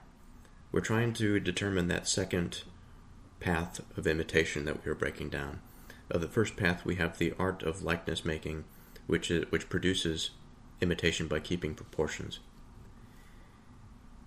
Now, the second road, it appears that we're going down the road of appearances, the appearances of some variable. Now, I mentioned computation, and perhaps I should give a definition and a more subtle explanation of what I meant. So the definition of computation: the process of following a well-defined set of rules or instructions to transform input into output. This transformation is typically done through algorithms, step-by-step procedures that are guaranteed to produce a result, or tell you that no result can be produced. Now, in my mind, when I said computation, there was a belief that had underlied that. And there's a principle in there somewhere, and also perhaps a falsehood in there somewhere, where it is not completely true that if music was reduced to a computation, that the beauty would be taken out of it. Because if we think about the definition of computation, if we think about the input would be creativity, curiosity. The input can also be a little bit more dry. It could be a sequence of notes. But we're getting a little bit ahead of ourselves because the input is before the formal process. The input is the value. So in the simple terms, we can say 3 and 5 as the input. The output would be 8. So that process is addition. But there's nothing really wrong per se about that procedure. There are many different types of processes. There are many different types of inputs, and there are many different types of outputs. It can be as simple or as complex as we like it to be. It's not really restricted to a formula per se, because we are in charge of producing the formula. The way in which that I thought of computation as being a negative is if, much like we're thinking about here, all of beauty or all of music could be understood as this map. And the map has rules, it has laws, but rules and laws that are fixed, determined.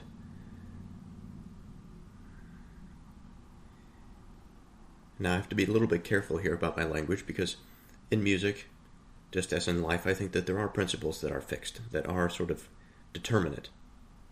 Some of them are contextual, based on where we are in life,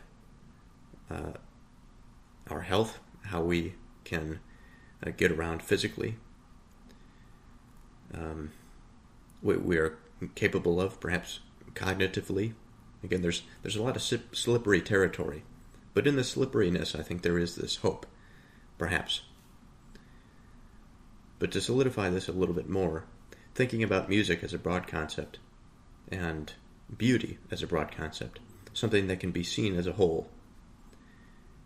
We had the discussion earlier about the risk of the sophist believing that he is God, believing that he is the expert of expertise, that he knows everything about every form of expertise. And of course he does not. He may know a little bit about a lot of different types of expertise, maybe more in some areas versus others.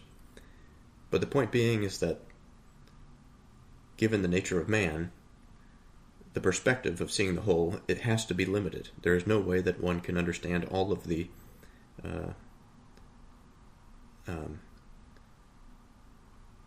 inputs, let's say, of beauty, all of the inputs of expertise, all of the inputs of I can't remember if I said beauty or not, but all the inputs of beauty, music, and expertise. These are the three things that I'm thinking about. Now, that's not to say that a person ought not to try to understand them, and that's not to say that a person cannot develop a formula, a procedure, a process, through which they can channel their creative energies and come out with something interesting. We think about different genres of music like blues, jazz, classical music, rock and roll. All of these have their qualities to them, and we could break them down to their sort of algorithmic procedural elements, and we could play around with it. But still, we input our creative capacity to do so. Now, I have an experience of when I was younger, my younger years in life. I played a lot of video games, a lot of strategy video games. I played a lot of Civilization 3. And a lot of these, I don't know what you would call them exactly, but the games where you build up a little city, society, a town, and then you go and you attack the other one. Kind of like a complicated chess, I guess. The thing is, once you play the game enough, you begin to identify those patterns that are most effective. You understand the rules a little bit better. That the novice or the player initially, when they started playing, didn't understand the rules very well. And there is this experience. There's certainly a thought when one goes through the experience that if I play this game enough, I memorize everything, I will know the most effective path to beating my enemy every single time. But given the condition where there's sufficient variability, where there's always a chance of losing,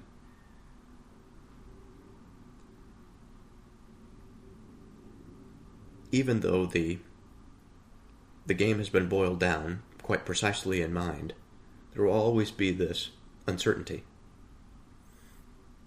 Within the uncertainty, I have to wonder exactly what's there. If there's beauty, if there's hope,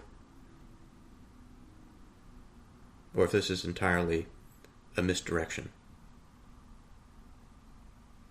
But I'm satisfied sticking to the concept that of the totality of things, man has a unique ability to see abstractly into very large domains of the conceptual sphere. The mind is amazing at doing such things. And we can work continually to get better at it, to see what the rules are, to play the game more efficiently. But when it comes to beauty and music, efficiency doesn't mean necessarily the same thing, I think, that it means in chess. Perhaps it can. Perhaps there are beautiful movements. And again, here is the underlying dilemma. Perhaps it's a paradox. That if somebody understood every single rule, every single move, does it take the beauty out of whatever it is that we're talking about? Now, I understand this is kind of far from the appearance of something, but it is related. So far, I'm going to maintain my answer as no. I don't think that it would take the beauty out of something if somebody knew quite well what the laws or rules are. Assuming that there is creation, that there is a creative element independent of the agent, which of course there always is. The agent isn't the only thing that is running reality. That is to say that the singular agent, like myself, just because I have an experience doesn't mean that my experience is causative of everything else to be. My being depends on, this is again my belief and my faith, my being depends on a pre-existing being, a being that is dynamic, unfolding, and because of its dynamism, because of its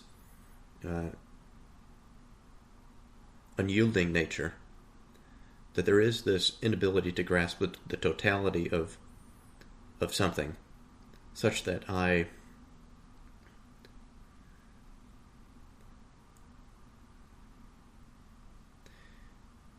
here's another dilemma, such that I give myself, what would I say, give myself the appearance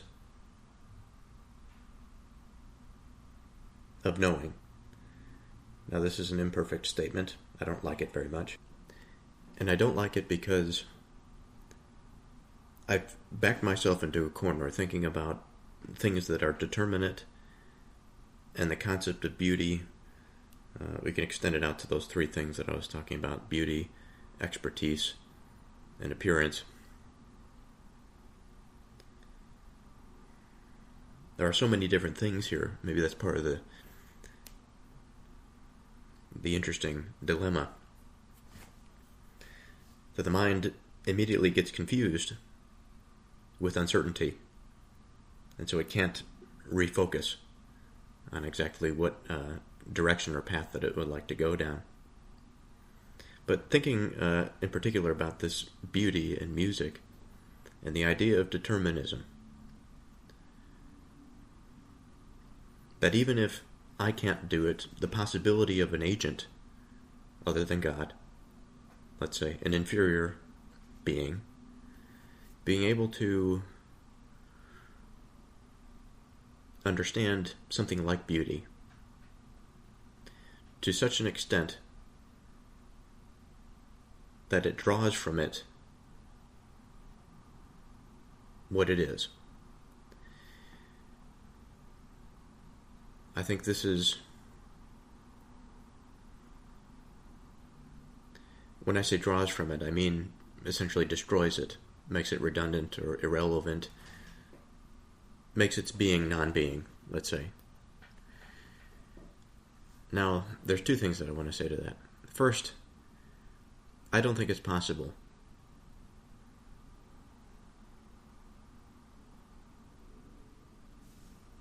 there's a way in which it is possible, perhaps, by saying that being can be made non-being by a choice.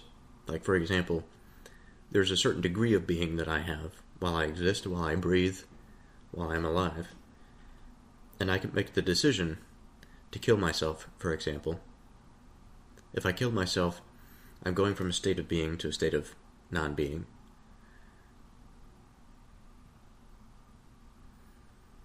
I've done the opposite of creation. But I would have to say that this doesn't matter all that much. Now, it would be important, it would matter in certain contexts, obviously. And I don't think it's a good idea, but it's a severe example, and it's good to take, at least I think, severe examples because I struggle with it. It's difficult.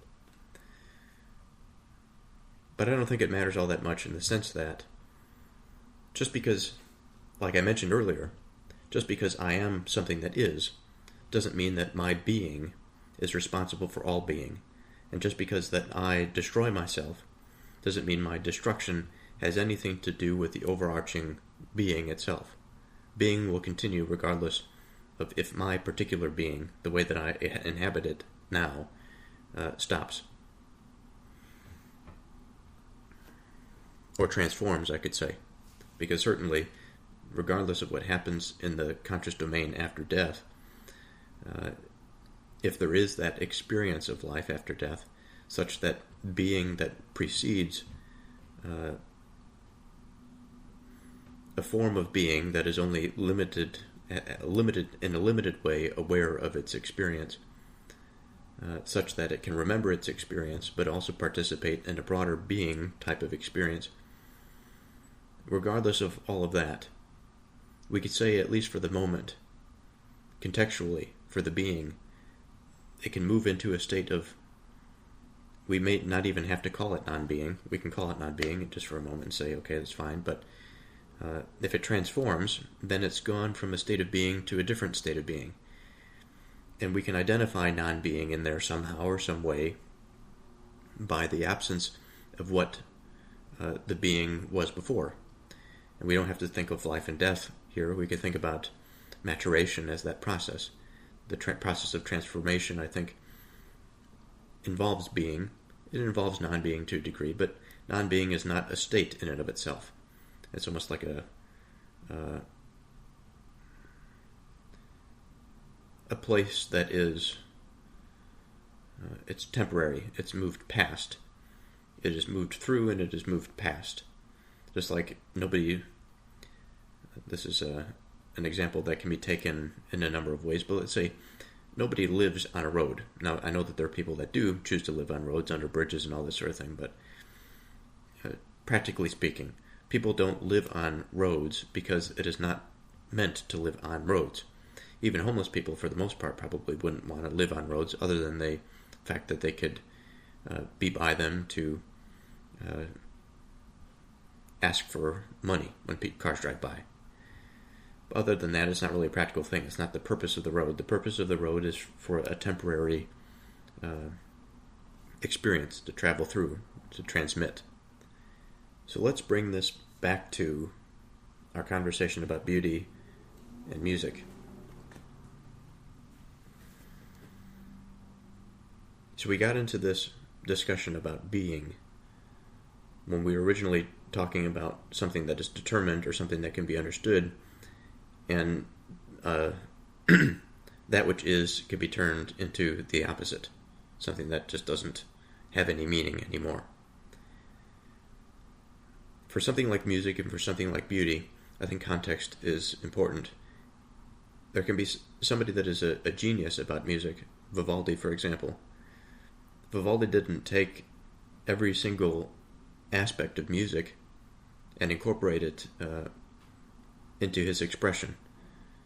It was a lot of violin, it was a lot of harpsichord, it was a lot of cello. But although there was a wide range of emotions,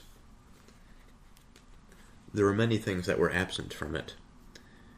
And there were many things that were absent from it because this was a particular expression of genius. The expression had many different contextual parameters involved in it, even if it is highly individual, such that, Vivaldi is the thing that's the person, the agent that is creating all of this beautiful music. It's not it's cultural, but it's not culturally communal, in the way that people participate with it, that it may change and adapt. It's not proverbial in that way. It's not... it could certainly be seen in different lights. But the thing that I'm trying to get at here is that which is beautiful, if it is turned into non-being, the person that wishes to see beauty must transform it. Either produce something that is new, or look at something that is different about that piece, let's say, for example. I think the experience of having a particular song played ad nauseum and just being sick of it is a good example of this. Because to somebody that sees it for the first time or hears it for the first time, won't have that experience. They can think it's the most beautiful thing in the world. I could put on my favorite piece of Vivaldi and play it until I'm exhausted of it, and play it for somebody else, and they would think it's one of the most beautiful things in the world. We can get back into that discussion then about seeing from a particular viewpoint. And then we could say a particular viewpoint that's not beautiful. But that's a bit limited. Because if beauty is to be this thing that transforms and changes, that is never a thing of non-being, if it's something that becomes non-being, or not meaningful perhaps, then we would say that it's no longer beautiful. But if something is not beautiful, that means it's ready to transform and to change.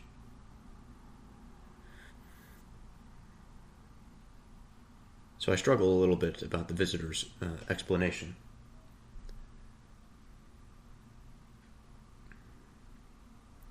So returning to where we were, I want to reread where we were at. Now, what are we going to call something that appears to be like a beautiful thing, but only because it's seen from a viewpoint that's not beautiful? It would seem unlike the thing it claims to be, like if you came to be able to see such large things adequately. And we are in the second part of that, and would seem unlike the thing it claims to be, like if you came to be able to see such things adequately. Again, the conversation about essentially being able to see like a divine creature or God. We could see a microcosm of this, I think. Beauty is maybe not a good example in the human context. But if we would imagine two different agents seeing at two different levels, examining a pen, the agent on the higher level would understand it to a higher degree than the agent on the lower level, seeing it at a lower level of resolution. We could think about it computationally. Again, we've had this conversation. Computation has beauty in it, I think. But since, again, we are talking about the Sophist, since we are hunting the Sophist, we think about the agent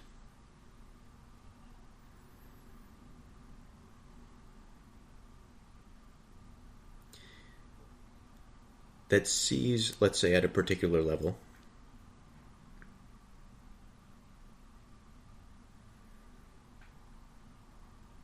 but sees in such a way,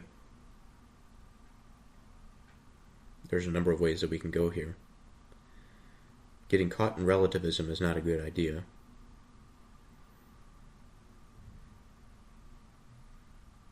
That sees in such a way that they commit themselves to a type of non-being.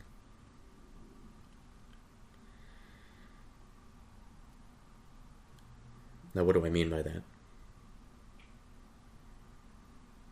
Or maybe that flirts with non-being. They don't commit all the way to non-being, but they do it just enough to satisfy their monetary needs, to satisfy their ego, to satisfy the longing of the heart for connection, perhaps. And so there is this mirage that is created, the appearance of something. Now, if I Google the definition of appearance,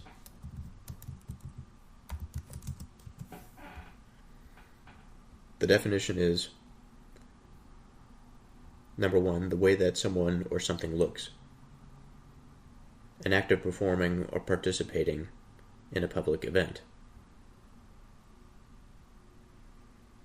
An act of becoming visible or noticeable, an arrival.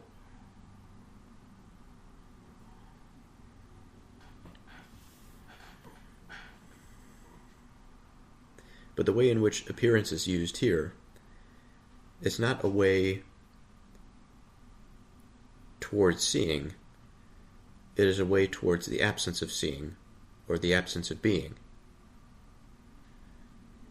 But it is proposed in such a way that is the opposite. This is the magician's trick. The opposite is to convince somebody that that process, the way to non-being, is actually the way to being. And of course, if somebody is to see in such a way, then they're not going to be able to identify what being is, because they are being led to non-being, under the guise of being, or of goodness, we could say, or of beauty, we can say, or of music. Beautiful music. So what can we make then of this statement? Would seem unlike the thing it claims to be, like if you came to be able to understand, able to see such large things adequately. Perhaps we don't even need to say it like that, because it gets us into that dilemma. Large things adequately. Well, what exactly does that mean? What kind of agent can see such large things adequately? Well, there's a way in which I like this. That way is, if we say large things adequately, it doesn't necessarily have to imply that we understand all of the information, all of the inputs perfectly. It's rather that we can see it enough to understand its beauty, understand its purpose, understand its goodness, understand its being. If we understand its being, I think we understand its purpose. We can participate with it, we can interact with it. There's a practical, tangible nature to it. But if the Sophist is going to teach us a trick, that pretends to be being but is non-being, it would manifest itself in the following way. The Sophist teaches us how to build a beautiful structure out of brick. But the skills that we are given are the opposite of doing that. In order to make the bricks, he destroys them. In order to mix the concrete, he creates a structure that is the opposite of some solidifying compound, that instead of hardening over time, perhaps weakens over time. And perhaps instead of giving us the right metrics by which we can measure to make something beautiful, we are given something that is foundationally weak and collapses in on itself. Now this is, of course, all in the end. This is sort of what we talked about before, about the people that age into or age out of the Sophist teaching, age into awareness. They understand that they can't build that brick structure based on what the tools that they were given, because it is towards non-being. The remaining statement of his little commentary piece here is, if it appears the way the thing does, but in fact isn't like it, isn't it an appearance?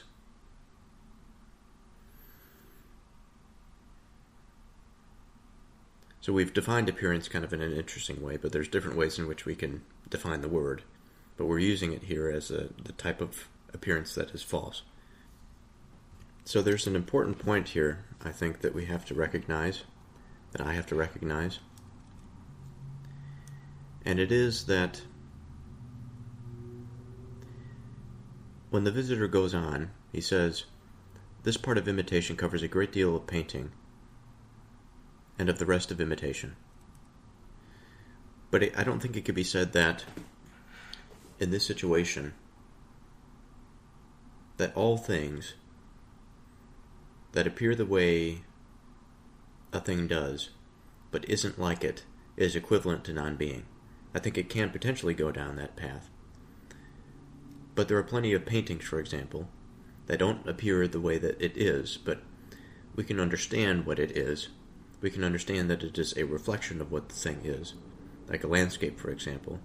We could see it in a painting that's a bit maybe abstract or a bit fuzzy.